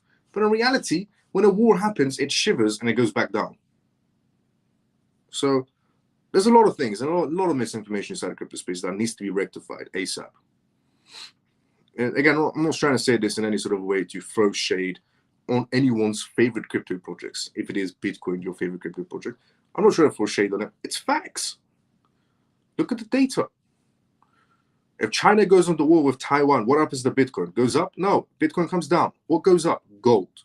Why is Bitcoin not following gold's footsteps and going up? Because Bitcoin is not a risk-off asset. It's barely, essentially a digital gold, and they name it as well. That's the funny part, digital gold. Honestly, they're giving it a category it doesn't deserve yet. It might be able to deserve it one day, but it hasn't deserved it now because it doesn't react like gold.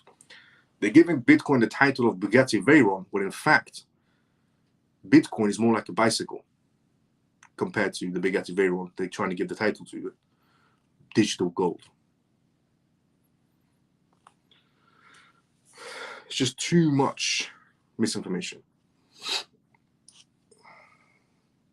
Michael Saylor's 15 minutes of fame are up. He lost a lot of respect when he said XRP will be found as a security, yet he's also against Ethereum. Michael Saylor, this is the funny part, this is how much Michael Saylor is either blindsided or he's playing dumb.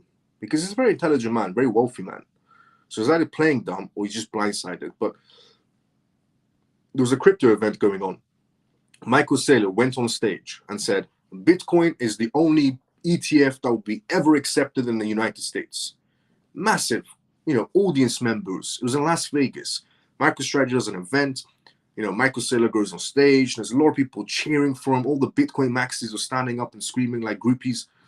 And Michael Saylor goes, Bitcoin is the only ETF in the United States accepted. Ethereum will never get accepted. That was the time when Ethereum was going to get accepted or not. And 24 hours later, Ethereum got accepted as an ETF. And all the groupies for Bitcoin maxis are following, Michael Saylor. But, Michael Saylor is now just going around trying to beg any CEO to buy Bitcoin. Because if later on plans don't work out, it's either his company goes from strategy to chapter 11 or chapter 15, or strategy dumps on the entire market space.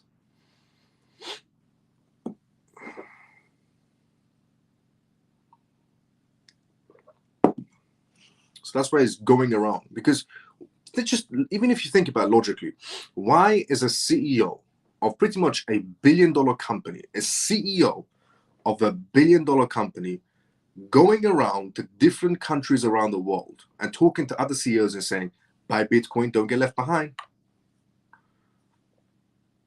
Why is he doing that? Why is a billionaire taking time out of his day that he could spend on a yacht, go to Monaco, go play golf? Why is he taking time out of his day to go to American CEOs that all rejected him, and then going to essentially, to India to persuade CEOs to buy more Bitcoin? Why is he taking time out of his day to do that when he's wealthy enough to go on a yacht in Monaco and just chill and relax? There's a reason why he's begging every CEO he can see to buy Bitcoin. Because if those convertible bonds run out by 2027 and America doesn't create a Bitcoin reserve and instead creates a crypto stockpile of American crypto projects, or America, essentially, because they did say they're going to use their seized assets. America holds seized Bitcoins. America holds seized Bitcoins. That might bring in some purchasing power. But if America doesn't buy any Bitcoins and just holds their seized Bitcoins and buys American crypto projects, that's still bad for MicroStrategy or Chapter 11. So, just think to yourself, why is a billion-dollar CEO going around, instead of playing golf or going on vacations or going on a yacht, why is he going around to Middle Eastern countries, to Asian countries, persuading other CEOs to buy Bitcoin? Is it because he wants everybody to benefit from Bitcoin? What billion, essentially, you got to ask yourself some questions sometimes. Why is a billionaire CEO wasting time going around telling everybody to buy Bitcoin? Telling, Indian CEOs, Middle Eastern CEOs, Asian CEOs to buy Bitcoin instead of going on a yacht and playing golf? Is it because he cares about other people making money alongside him? Or Is it a bigger agenda behind it? You know, the bonds run out, or the US doesn't create a Bitcoin reserve. Somebody has to hold the bag. It was Chapter 11.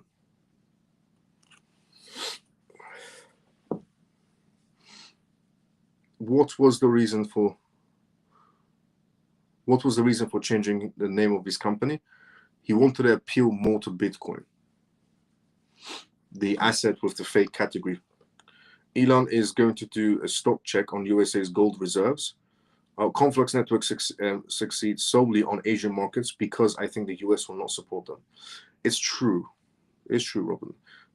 Elon is going to do a stock check of US gold reserves as it was last stock checked in 1953. Wow.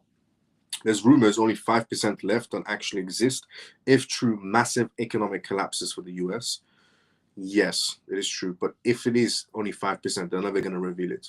And they shouldn't, because it's not good for the economy. Because it's, by the way, when you say, Joe, if it's massive economic collapses for the US, it means it's massive economic collapses for the entire world. Remember, if the US goes down, we all go down. What's running the world?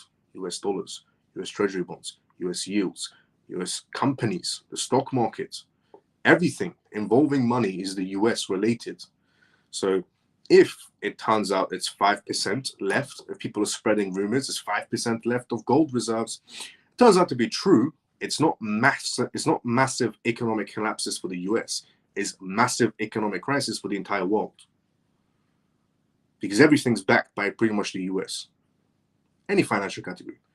Which it just goes back to what the Bank of International Settlements said, or the International Monetary Fund.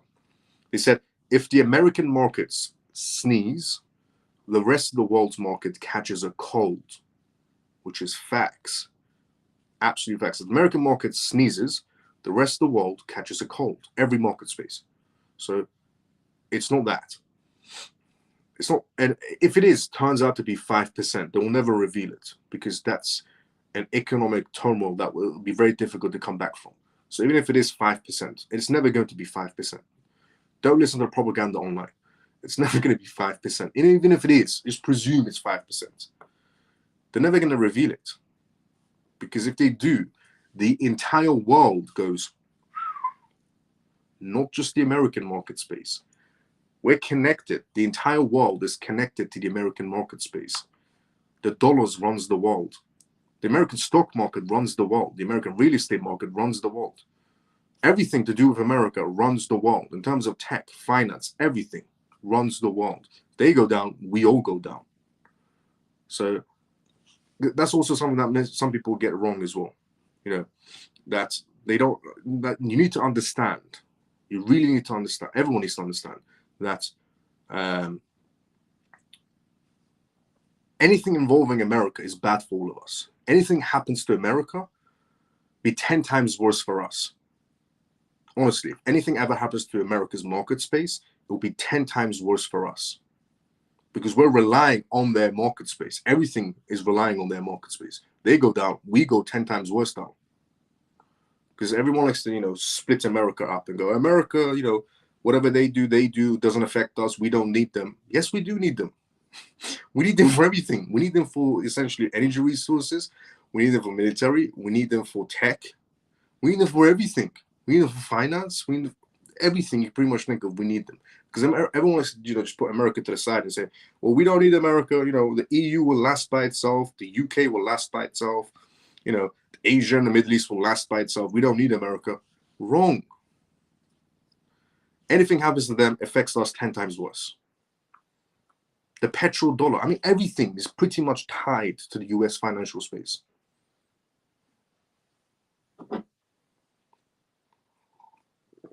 So don't also buy into the propaganda that people are, selling.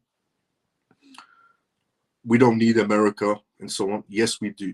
We need America. We need Trump in power. We need all of that. And if anything ever happens to their market space, it's 10 times worse for us. So don't cheer for America's downfall. If you're a type of person, not saying you are, Joe, in any sort of way. I'm not saying this towards you, Joe, in any sort of a way. But if you are somebody out there that's cheering for America's downfall, remember, your downfall in your country is going to be 10 times worse. So don't ever, for anyone out there, don't ever cheer and don't buy into the propaganda of going against the US. Don't ever cheer for America's downfall. Because if you're cheering for America's downfall, your downfall in your country is going to be 10 times worse. So don't ever cheer for America's downfall. Not saying you are Joe in any sort of a way, but there's a lot of people buying into the propaganda of cheering for America's downfall. Don't. Because if you're cheering for their downfall, your downfall in your country will be 10 times worse. So you need them to survive because you survive. It couldn't be more simpler than that. So there's a lot of people selling propaganda online, trying to go against the US and so on. Don't. Always be in favor of the US. Always be in favor of the US. Especially now, Trump is in power. How could you not be? Now that Trump's in power, you should definitely be in favor of the US. But yeah, never go against the US. Never cheer for their downfall, because their market space, is pretty much connected to the world market space. They go down, we go down 10 times worse. It will make the 2008 situation look like a walk in a park. Not saying, Joe, you're cheering for the downfall in any sort of a way at all. Not saying that towards you, Joe. But I'm just saying in general to people, some people out there that are cheering for America's downfall. Don't do it. Worst idea ever. Are you a follower of Christ? Yes, I am. What was his reason for changing the name of the company and become more appealing to Bitcoin? But Joe, great question. I guarantee you, never selling. Oh, okay, here we go. How would Bitcoin miners get paid once there is no more Bitcoin to mine? Maintaining the network in terms of fees, they'll get paid on it, but it's not profitable in any sort of a way. So Bitcoin mining is technically not really profitable. Maintaining Bitcoin's network also isn't profitable either, which is why a lot of Bitcoin mining companies are starting to attract AI data center companies, because they can make more money from data storage, of becoming data storage for AI, than they can from mining Bitcoin, believe it or not. There was actually a study test on it. So we could possibly see even that shift slowly happening, because Bitcoin miners don't make too much money from Bitcoin. They make a lot of money at peak times, but the rest of the time, not so much. Think of it as a hotel in a very sunny island.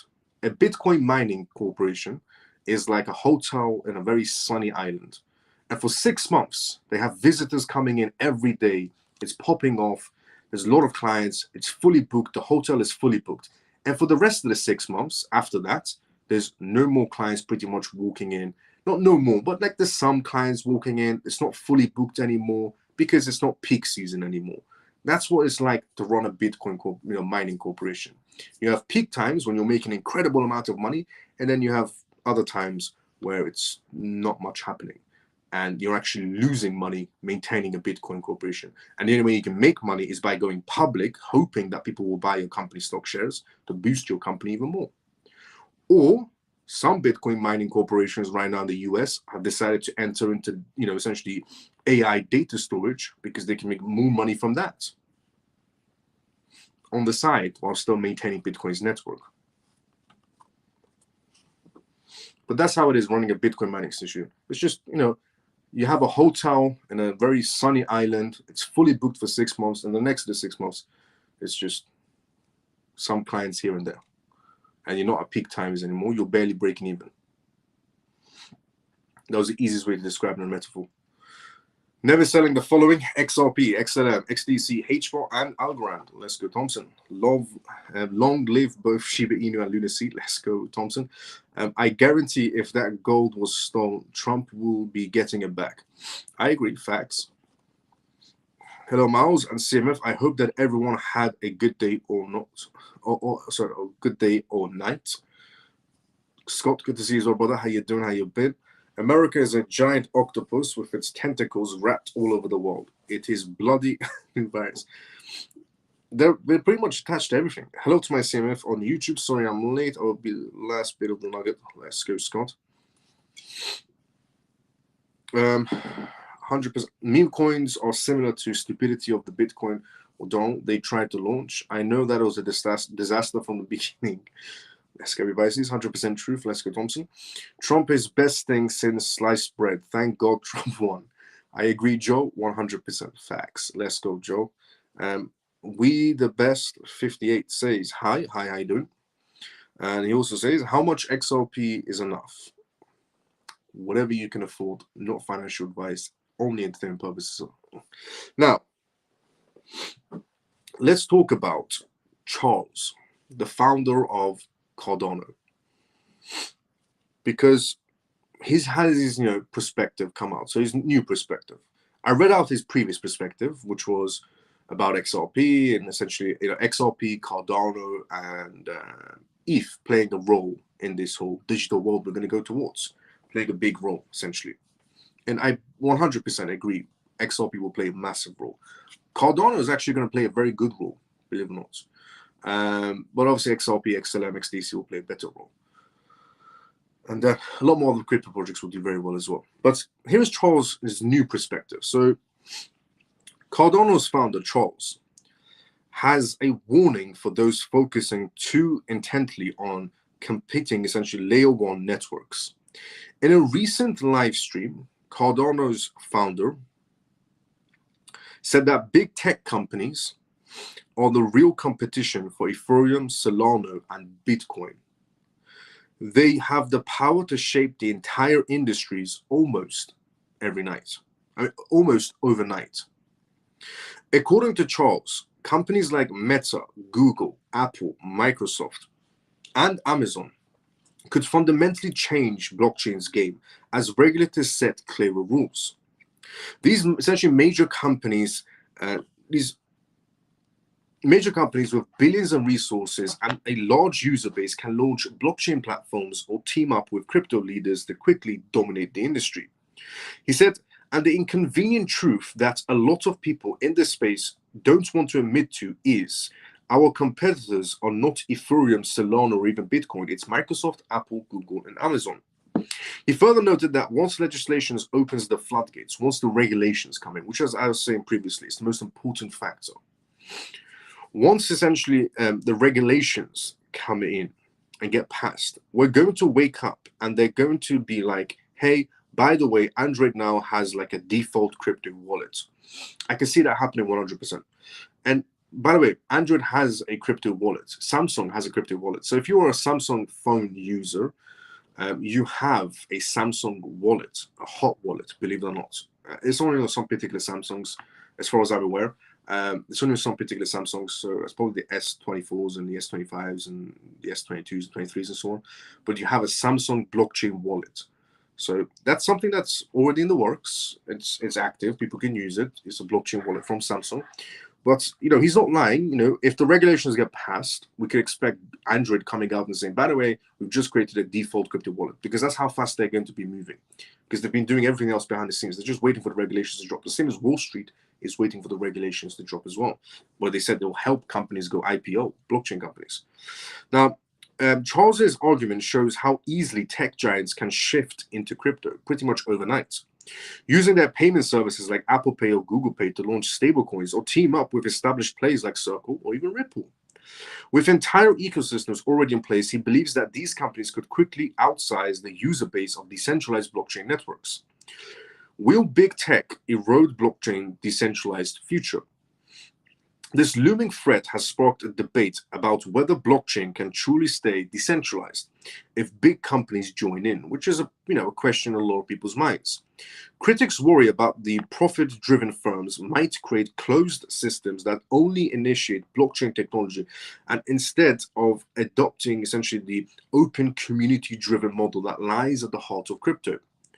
Charles, known for championing Cardano's decentralized approach, has warned about its limitations.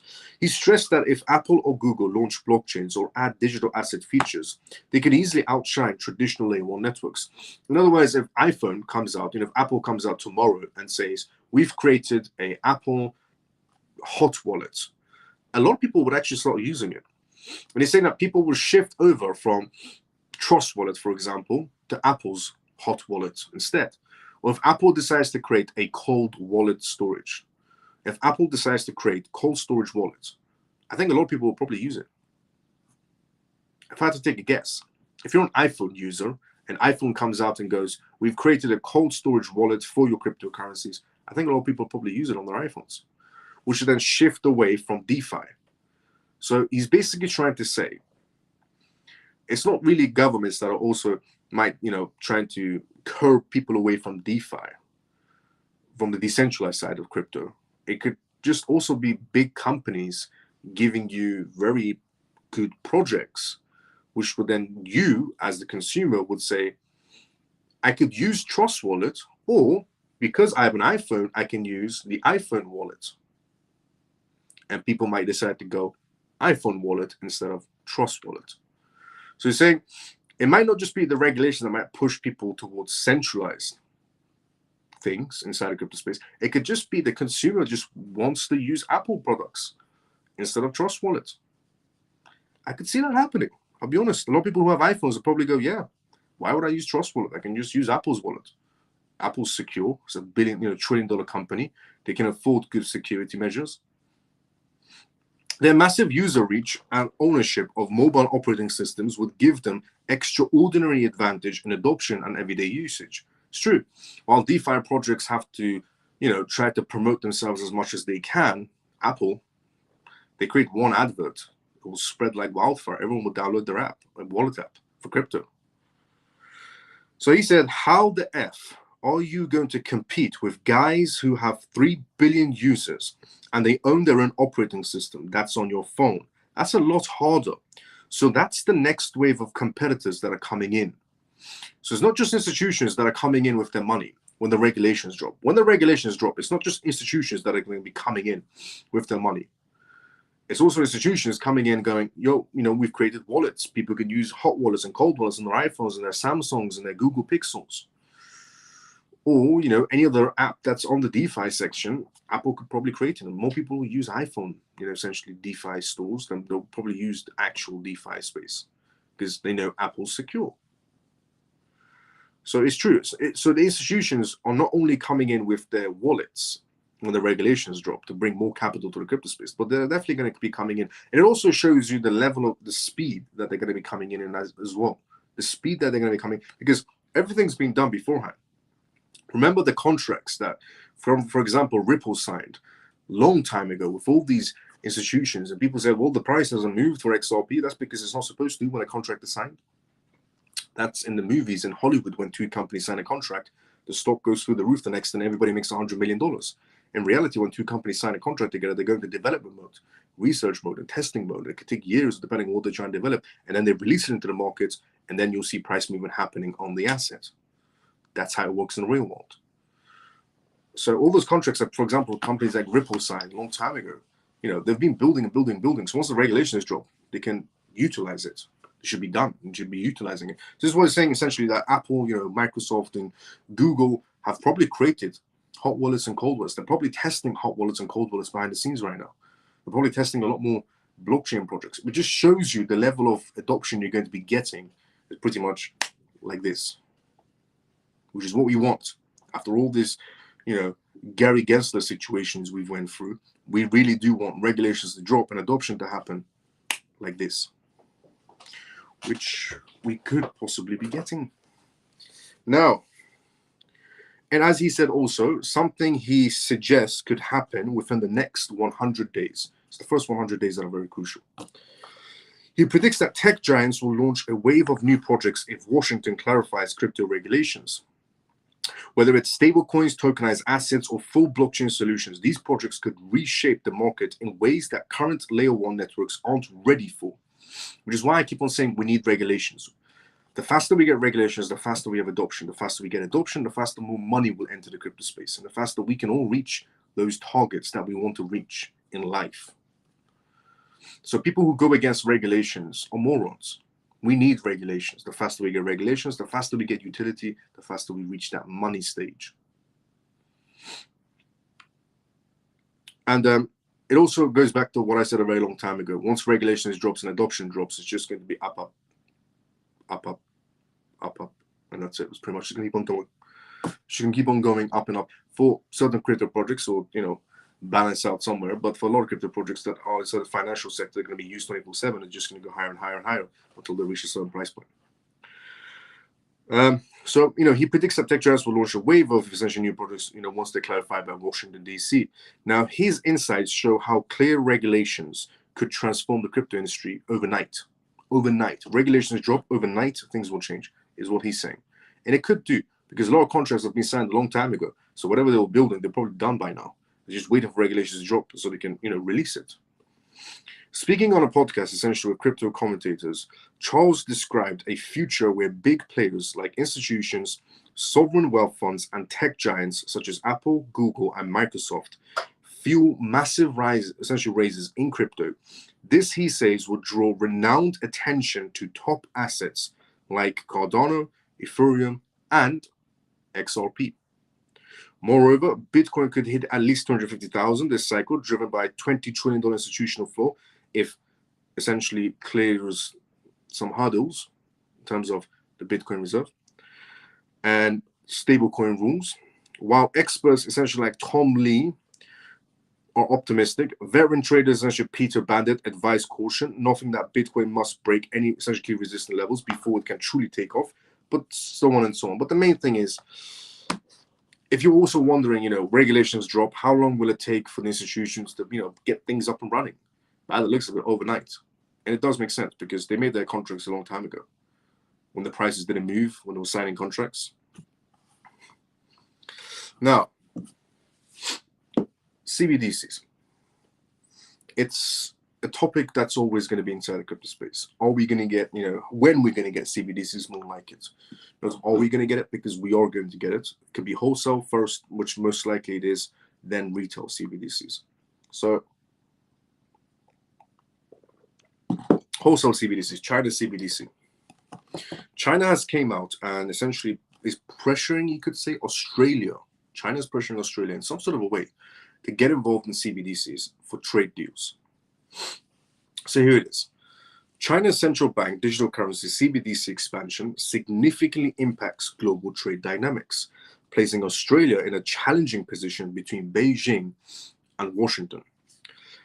Marina Yi Zhang from the University of Technology in Sydney suggests that the US digital dollar ban could significantly disrupt the global finance as it lags in digital currency race.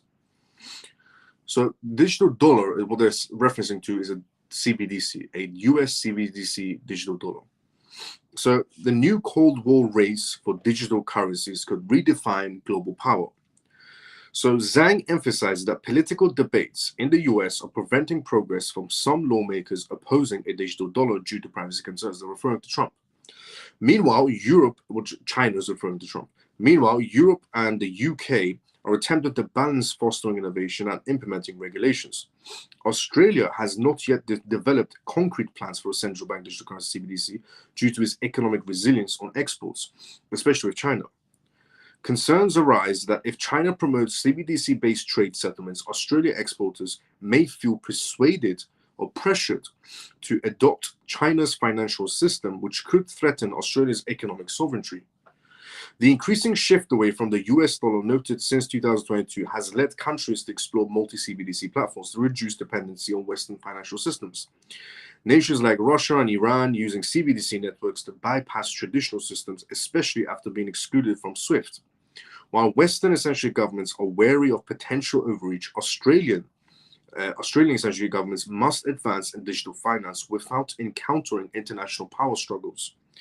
Adding to the complexity, a report released essentially on February 11th by the OMFIF and essentially some other departments reveals that nearly 31% of central banks have postponed their plans for central bank digital currency CBDC due to regulatory uncertainties and changing economic priorities. Now, postponing it for a retail CBDC, not the wholesale CBDC, just to rectify that as well. Although some central banks are still advancing their adoption efforts, the report indicates that the main setbacks are driven by governance concerns and a need to address urgent economic challenges. Additionally, it highlights the essentially political will and technical readiness and policy stance on crucial factors influencing legislative progress and timelines. So it seems like China is pressuring Australia to get into CBDCs and could be pressuring other countries to get involved in CBDCs. at least a wholesale CBDC part if they haven't already, because the retail CBDC, some countries aren't doing it for privacy issues, as if the government care about privacy. But let's just pretend the governments care about privacy. China is essentially pressuring some countries to go into trade deals with them and to do it through CBDCs. Now, they could have an Australian CBDC. China's not really looking to sell their Chinese yuan CBDC to Australia. They're more looking like, Australia should get involved in wholesale CBDCs and create their own one so we can start doing trades with them. So this could be probably a trend.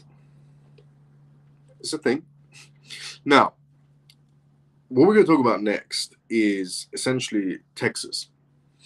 So moving off China's CBDC and the pressure they're trying to cause to Australia. Texas Senate's Bitcoin Reserve hearing tomorrow. 21 American states, some applied for Bitcoin Reserve, some applied for Crypto Reserve. Now, Texas's hearing is tomorrow, which is technically today. So Texas Reserve is today, technically. So it hasn't happened yet, but it's going to be today. So here it is. Texas is all set to hold a public hearing today to discuss creating a Bitcoin reserve or a crypto reserve. However, market analysts believe that the move may be symbolic unless the state announces a clear investment plan. So you know how the crypto market went tiptoeing a little bit down because of Javier Miller as a president rug pulling a meme coin? Well, as I said, this is not long-lasting effects on the crypto space. It's short-term. There'll be another good news to push the market up. Well, the good news could be Texas decides to give some sort of a green light or nod of approval to a crypto or Bitcoin reserve in any sort of a way. The first public hearing for establishment of a potential strict Bitcoin reserve in Texas or crypto reserve is scheduled for February 18th, less than essentially a week after the bill was received by the Secretary of State, as per essentially the Texas government website. Despite being a positive step for Bitcoin's adoption or crypto's essentially adoption, the hearing may only essentially represent a symbolic move for cryptocurrency markets, according to essentially many analysts, and one particular analyst from Nexo. Texas is considering Bitcoin as a reserve asset is another chess move in Bitcoin's march essentially towards institutional legitimacy. But state-level initiatives often make ripples, not waves, compared to ETF inflows or corporate treasury allocations. Pointed out also that unless Texas announces specific actions like buying in Bitcoin soon or major policy shifts, the market won't react strongly enough, which is true. Or if they do a crypto reserve. This is because Texas is already known for its pro-crypto stance, and hence the news itself won't be surprising. Lately, Bitcoin has lacked upside momentum, trading under $100,000 for over 9 days. You know why? Because Bitcoin is waiting for a Bitcoin reserve. And if it doesn't get a Bitcoin reserve, Chapter 11. Not for Bitcoin, but for one particular company that's promoting it everywhere. Lately, Bitcoin has lacked upside momentum in trading above trading under $100,000 for over 9 days. BitGet believes that Bitcoin will continue to face pressure in short term due to ongoing trade tensions between US and China, but it's bigger than that. Sure, tariffs will cause market volatility, but market volatility from tariffs lasts 48 hours max. How long did the US versus Canada tariff situation last? 24 hours. After 24 hours, the market restored itself. How long did the Mexico versus US trade last? 24 hours. After 24 hours, they came to a conclusion and the market restored itself. Tariff wars cause 24 hours, 36 hours, max 48 hours of volatility inside the crypto space. After 48 hours, the market will restore itself. So blaming on tariff situations of why Bitcoin is sticking under $100,000 is a bit vague. The reality of it is the people that are investing in the Bitcoin, they're waiting for a major announcement. They're waiting for Bitcoin reserves for the next leg up. And if it doesn't get a Bitcoin reserve, instead gets a crypto reserve. Nevertheless, key events this week, like the upcoming FOMC minutes, could essentially reinitiate the markets, and the Federal Reserve will release the minutes from its January meeting on Wednesday. where it decided to keep interest rates steady. Besides, Trump's efforts, essentially Trump's tariffs, are also adding inflationary pressures. Short term, very short term, max 40 hours. While the positive developments surrounding Bitcoin's reserve legislation signals growing institutional adoption, noted that macro essentially forces like Fed policies and regulatory shifts will ultimately shape Bitcoin's trajectory. Texas' push for Bitcoin reserve marks a significant shift in both economic and political landscapes. With other states following suit, Kentucky, for example, has become the 16th state to propose legislations that will allocate up to 10% of excess, essentially, state reserves into digital assets. It's true. Now, out of the 21 American states, not all of them applied for Bitcoin reserve. The majority pretty much applied for crypto reserve. Same thing that Trump signed for. And even the Texas one is going to be a crypto reserve. It should be. And the chances of getting approval, who knows? These moves, well, the executive order is there, and the executive order doesn't state Bitcoin, sticks crypto. But anyways, these moves essentially highlights the growing trend towards crypto adoption across the US. Yeah, it's facts. I agree 100%. But Texas today is having a sit down. The Senates are having a sit down on talking about Bitcoin or crypto reserve for Texas. Whatever the announcement is going to be, if it's going to be announcements of Bitcoin reserve happening, it's good news for Bitcoin. Crypto market will react in a small, slight way. If it's crypto stockpile, the crypto market, the altcoins will react in a positive way, especially if they come out and say American crypto projects, then you know which crypto projects will do better in terms of the rest. But again, it's just, a small spark. It's just a small spark. The big spark is regulations, which the SEC and CFTC are trying to do, because that's lifetime movement for the crypto space. Regulations is lifetime movement. Yes, states getting a crypto reserve is incredible. It'll bring a lot of money to the table, depending on which state it is, depending on how much they're going to be allocating their funds towards it. What percentage their funds are going to be going essentially towards certain crypto projects. But that's amazing, because if one state gets it, then the rest of the states will get like a domino effect, and a lot of money will be flowing in, 100%. A lot of money will be flowing in. So much capital will be flowing in. It'll be crazy. But forget the regulation part. I mean, that's just a lifetime upwards. Now, in terms of what I was talking about before resolve, the 13F filings. How I said, it reveals which international companies holding, Bitcoin, for example. And going back to my previous argument, essentially of, the Bitcoin maxes are telling people once the regulations coming for Bitcoin, more money is going to be going towards Bitcoin from institutions. And I said, no, not really, because they can go for Bitcoin ETFs now if they want to. There's nothing stopping institutional investors from around the world buying Bitcoin ETFs. What's actually stopping them is going for altcoins due to the regulations not being in place, and due to the lawsuits, and due to the ETFs not being accepted yet. So it's altcoins that are being stifled. Bitcoin maxes are trying to tell people, once the regulations drop, we should be seeing more money allocated towards Bitcoin and so on. Sure, there'll be some spark on Bitcoin, but nothing's really stopping any institution from buying a Bitcoin ETF around the world at all. And saying that, essentially, look, for example, 12 US states hold $330 million in strategy stock, for example, across public pensions and treasury funds. As of late 2024, 12 US states have reported holding shares of Strategy, formerly known as MicroStrategy. In their state pensions, funds, or treasury holdings, the combined investment in the business intelligence firm reached $330 million. So they're holding Strategy stocks, which could also end very bad. According to public filings, major holdings were reported in California, Florida, Wisconsin, North Carolina, with California's teacher retirement fund holding the largest share. Now, in addition to Strategy stock, CalSTARS also held, essentially 306,215 shares of Coinbase, valued at around $76 million. And the retirement system manages a total of $69 billion in stock investments and so on. And another essentially California fund, the California Public Employees Retirement System, is also holding Bitcoin, related products, for example, or crypto, essentially in terms of company shares, Coinbase shares, or Strategy shares, or whatever related to that, essentially that blockchain sector. The only reason we know all this information is from their 13F filings, essentially. And The New Jersey Police and Firearm Retirement System and the Common Pension Fund collectively hold $26 million worth of strategy shares as well.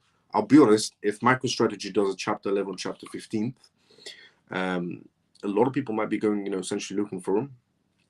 Police funds are invested into his company. If he doesn't get his Bitcoin reserve, all hell will probably break loose. Other states with strategy stocks in public funds include Arizona, Colorado, Illinois, Louisiana, Maryland, Texas, and Utah. They've also essentially got some pension fund money in there. The strategy remains the largest corporate holder of Bitcoin. With 478,740 Bitcoins valued at approximately $46 billion is what MicroStrategy is holding, or strategy is holding, $46 billion.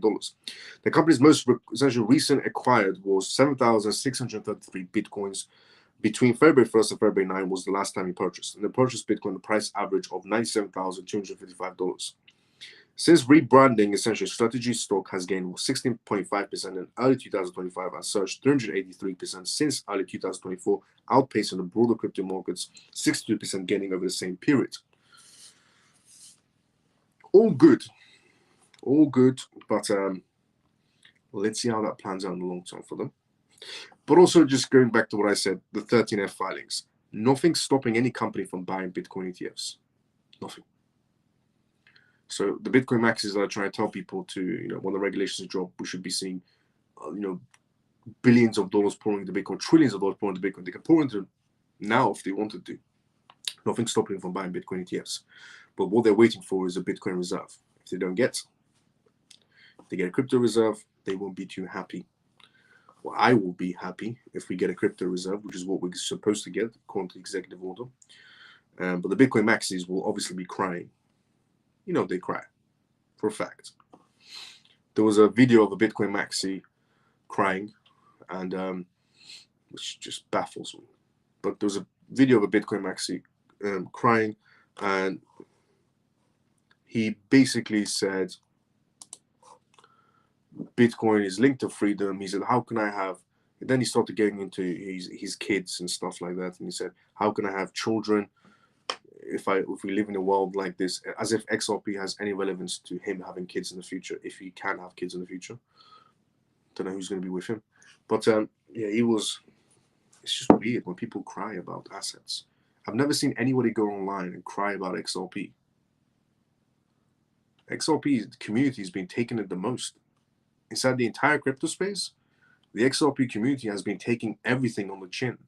Influencers telling them to sell their XRPs, influencers telling them they're morons, influencers telling them they're idiots, influencers telling them to sell their assets now, influencers telling them XRP is going to go to zero. We've been hearing that inside the XRP community since forever, pretty much, for the longest time inside the crypto space. We've been hearing that from every influencer, which, by the way, all the influencers have all apologized and said, oh, we were wrong. Well, no shit. But, all of them have essentially apologized now. But the XRP community has been taking it the most inside the entire crypto space. We've been taking it from Gary Gensler. We've been taking it from the influencers inside the crypto space. We've been taking it from every angle. And I've never seen someone supporting XRP go and make a video and cry about it. Never. But Bitcoin maxis, you poke them a little bit, they start watering like a water fountain. It's weird. They're weird people. I'm not saying all Bitcoin maxis are probably like that, but the ones that create crying videos, crying about how Bitcoin isn't going to get the Bitcoin reserve and it's going to be a crypto reserve. Like, come on, grow up. If anybody's been taking it the most, it was definitely not the Bitcoin maxis. It was the XRP community that's been taking it the most. But on the topic of Bitcoin really isn't stifled and the altcoins are, XRP ETFs. Essentially MX Exchange files to list 21 shares XRP ETF. Another exchange has came forward to list XRP ETFs, which is incredible. MX, a US essentially securities exchange, has asked the Securities Exchange Commission for permission to list XRP exchange-traded funds ETFs as commodity-based trust according to regulatory filings. Now, the filings marks the essentially latest efforts by the US exchange to list ETFs containing spot XRP, the native essentially token of XRP ledger blockchain technology. Now, it also highlights how the SEC is changing its stance on cryptocurrencies as the US President Donald Trump starts his second term in 2020. The SEC sued Ripple, alleging that the blockchain developer issued unregistered securities when launching the XRP token. The case was partially essentially resolved in August when XRP was not, a security, because it never was since day one. Now, listing as a commodity trust would put XRP in the same category as Bitcoin and Ethereum, which launched in essentially the US last year in terms of ETFs. Now, 21 Shares filed to list its core XRP trust ETF in November, just days before crypto-friendly Trump prevailed in the US elections on November 5th. Trump essentially has promised to make America the world's crypto capital and has topped pro-industry leaders for key regulatory posts. And the newest ones, essentially, obviously, another US signal exchange, CBO, BZX, also wants to put XRP on this. And the list just goes on, a multitude list of XRP ETF filings and so on. But we have another one to list as well. Now, amazing news, honestly. Another one to add on top of that is, well, this one. Elon Musk, obviously, everyone is, we talked about a little bit earlier on the live as well. Elon Musk investigating essentially Doge, Doge investigating Department of Government Efficiency, the SEC, which is pretty much the best thing you could pretty much expect inside the crypto space. I mean, we wanted this from day one, the SEC being investigated. Obviously, it would be better if Gary Gensler was still there when the SEC was being investigated. But anyways, we could maybe still look into his filings. But is this going to have any sort of impacts on Ripple? Imagine if Doge's Department of Government Efficiency finds out that there's been some stifling going on towards Ripple on purpose. Imagine if they reveal files. It's a possibility. I mean, sure, there's a lawsuit going on. Maybe it's going to be difficult to reveal files.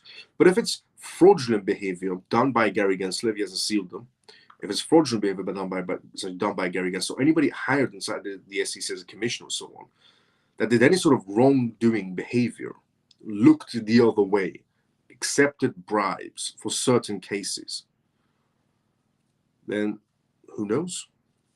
We could maybe find out some new things we didn't know about the Ripple case behind the scenes. So, Doge, the Department of Government Efficiency, related efforts has begun investigating the United States Securities Exchange Commission, SEC. And a new Doge, essentially, related efforts has begun investigating them. And the account has urged the public to share information about the SEC's actions. Doge is seeking help from public. Please DM this account with insights on finding and fixing waste, fraud, and abuse.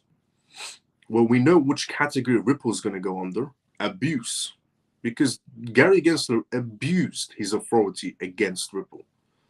So if Doge, Department of Government Efficiency, is looking into the abuse category when it comes to the SEC, then we should definitely get some sort of news coming out regarding Ripple of how the SEC, how Gary Gensler or his commissioners that were ordered to do it, abused their authority against Ripple. I mean, just the extent Gary Gensler would have went to is crazy, where there was an interview of Gary Gensler with a news journalist, and Gary Gensler said to the news journalist said basically, do you care what the judge has to say about the Ripple case? And the news journalist said, what happens if the judge declares XRP is not a security? And Gary Gensler said, I don't care, because XRP is a security. And the news journalist said, well, what happens if it's not? And this was before the verdict. And he said, I don't care. He basically tried to say, in the most simplest way, he doesn't care about the judge's opinion, and only his opinion matters when it comes to XRP. So there's definitely levels of abuse there. And you know what I would like even more? Is to find some sort of link. This would be even a cherry on top. To find some sort of link between Gary Gensler and Senator Elizabeth Warren. That link will be extremely juicy because everybody wants to see Elizabeth Warren go to prison. Let's just be honest with ourselves. Everybody wants to see the day that comes that Senator Elizabeth Warren goes to prison, because we know for a fact that you cannot make $200 million with the brain cells she has with a $200,000 wage, unless you're doing inside information. So I want Doge, and the best part is Doge is actually going to be looking into senators. They're going to be looking into Senator Elizabeth Warren. They're going to be looking into a lot of senators. So if they find the link between Gary Gensler and Senator Elizabeth Warren, and by the way, for example, Senator Elizabeth Warren once did, essentially in a Congress or in a senator essentially environment, Senator Elizabeth Warren, Gary Gensler was sitting, across, other senators around. Elizabeth Warren gave Gary Gensler the questions she was going to ask him and the answers. So in terms of an interview, you could sometimes do that. You can give the questions and say, we're going to ask you these types of questions, so you can be prepared for it. But giving you the answers is a bit crazy. So there has been times where we've seen signs of Senator Elizabeth Warren and Gary Gensler colluding in some sort of a way. So if Doge's Department of Government Efficiency can find a link between Senator Elizabeth Warren and Gary Gensler, particularly unrelated to the topic of crypto or even Ripple, that would be incredible. I think that's where they should factor in, because then it will be like a domino effect. Because Senator Elizabeth Warren will then lead back to the FDIC chairman who was stifling banks from working on crypto companies. Everything will just be like a domino effect. So I think they should really focus on finding a link between Senator Elizabeth Warren and Gary Gensler, because a senator concluding with an SEC chairman, I mean, what more could you want?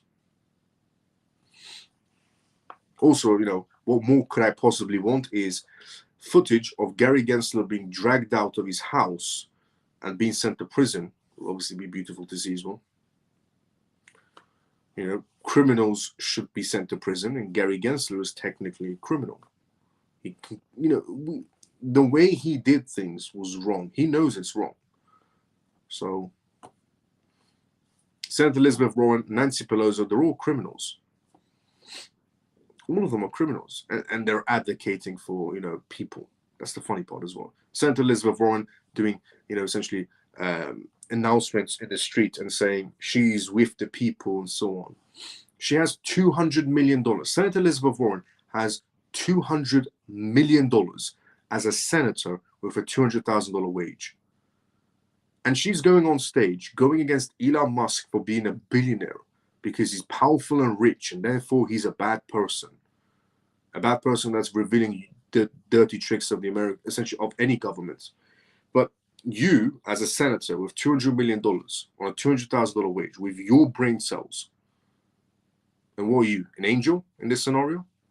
So Elon Musk is the devil, and you're the angel in this scenario with $200 million, advocating, I'm standing with the people. Elon Musk should have no right. Billionaires, rich, powerful people should have no right. Where did you get your money from? Because it sure as hell wasn't from your wage, because the numbers don't add up. So honestly, I don't know why they're also advocating Elon Musk as this some devil perspective. He is the devil, and he's trying to take over and control you. Well, something you've been doing for the longest time, and stealing. You're throwing shade onto someone who isn't or doesn't have those characteristics. Elon Musk doesn't have the characteristics of stealing from people. He doesn't have the characteristics of stealing from taxpayers, but you do. So, honestly, she's saying all the things to Elon Musk that she is in her real life. She's saying Elon Musk he made his money from the wrong way. No, he didn't, but you did. She's saying Elon Musk is a rich and powerful man that should be nowhere near your money, your tax-paying money, because he's going to steal it. No, he isn't, but you are. So all the things she's saying towards Elon Musk is the things that she's doing to the American people. She's blatantly coming out on a microphone and telling you what she's doing to you, but saying Elon Musk is going to do it to you, but she's already doing it to you. That's the bigger picture there. All the things she's saying is all the things she's doing already to those people. The people that are supporting and standing next to her and go, yeah, Elon Musk is a bad person. And by the way, don't people have jobs? I've always wondered about protest. Do people not have jobs? How are you on a Monday just chilling with some sign, at like 2 o'clock or at like 12 o'clock? How are you just standing there with a sign protesting? And there's like, hundreds of them, like 100, 200 people, 300 people, 400, 500, 1,000 people, you could even say, protesting. I guess, don't you have a job? I've always wondered about these people. Like on a Monday, you're standing there with a sign next to a corrupt politician who is literally bending you over on your taxpaying money. You're standing right next to her. She's bending you over for your taxpaying money, and you don't even realize it. I think you have bigger issues on your life. Honestly, if you're somebody that's protesting on those protests, there's bigger issues for you. Because how are you there on a Monday protesting? I think you have bigger issues in your life to worry about than Elon Musk. Because if you're there protesting on a Monday with a sign, a colorful sign, you have bigger issues to worry about in your life, because you should get a job is what you should do. And let Elon Musk do his job to protect you, you moron, for standing next to Elizabeth Warren and protesting with her, somebody that has $200 million on a $200,000 wage. So you should maybe let Elon Musk do his job, and maybe you should get a job instead of protesting. Because it just always baffles me. On a Monday or on a Tuesday or on a Wednesday, these people are protesting with signs. Don't you have a job? Maybe that's where the issue is. You should get a job. I don't want him in prison. Gary is the reason I had time to buy. Fair enough. I did say this a long time ago. It's all, it's a topic of either, Gary did some good for us by stifling the price so we can buy it cheap. Gary Gensler warned Warren found out. Just want karma on ETH to cap it off. I agree with Gary Gensler and Ethereum situation. Gary would be locked up and go to the upside down pineapple. Wow, strips. Let's see where we were inside the comment section, because I don't want to miss people's comments. Has anyone ever heard Michael Saylor talk great things about Tether or seen him on the stage of a CEO of Tether? No. Pro 2K XRP, which with 2K XRP makes you top 10%. Hi, brother. Busy at work, but I'll rewatch live soon. Let's go, come on. Has anyone ever heard of will you have time to check my DM? I've not had a response for so long. Yes, Lena, I'm so sorry. I'll check your DM after live. Apologies about that. Microsoft, Meta, Apple, etc. can become new banks with huge customer bases. Apparently, though, they are linked to old tech of Swift. Ripple still miles ahead. I see this essentially threat to XLM retail banking. Fair enough. Honestly, facts. Let's go, Ray. Thank God Trump won. Let's go, Ray. Morning, Miles. Sorry, just catching you now as grafting hard on a night shift. What do you think about ISO implementation date being moved? I'm looking at it as a positive. It is a positive because it just means they're setting things up. And then, it's not going to go into failure because it has to be perfect. Changing entire financial system is not, easy task. It's a very difficult task. So no slip-ups is better, and also the regulations to be in place. But yeah, I agree. It's a positive. Do you ever... then Gary would get locked up and then get the upside down pineapple. He's a bad boy. And Gensler and Warren jailed. Yes, I agree. Hilarious that Doge is causing many politicians to sell their homes within Washington D.C. areas. Those politicians know it is a matter of time before they get arrested. 100% facts. The amount of properties that went up for sale in Washington D.C. is crazy.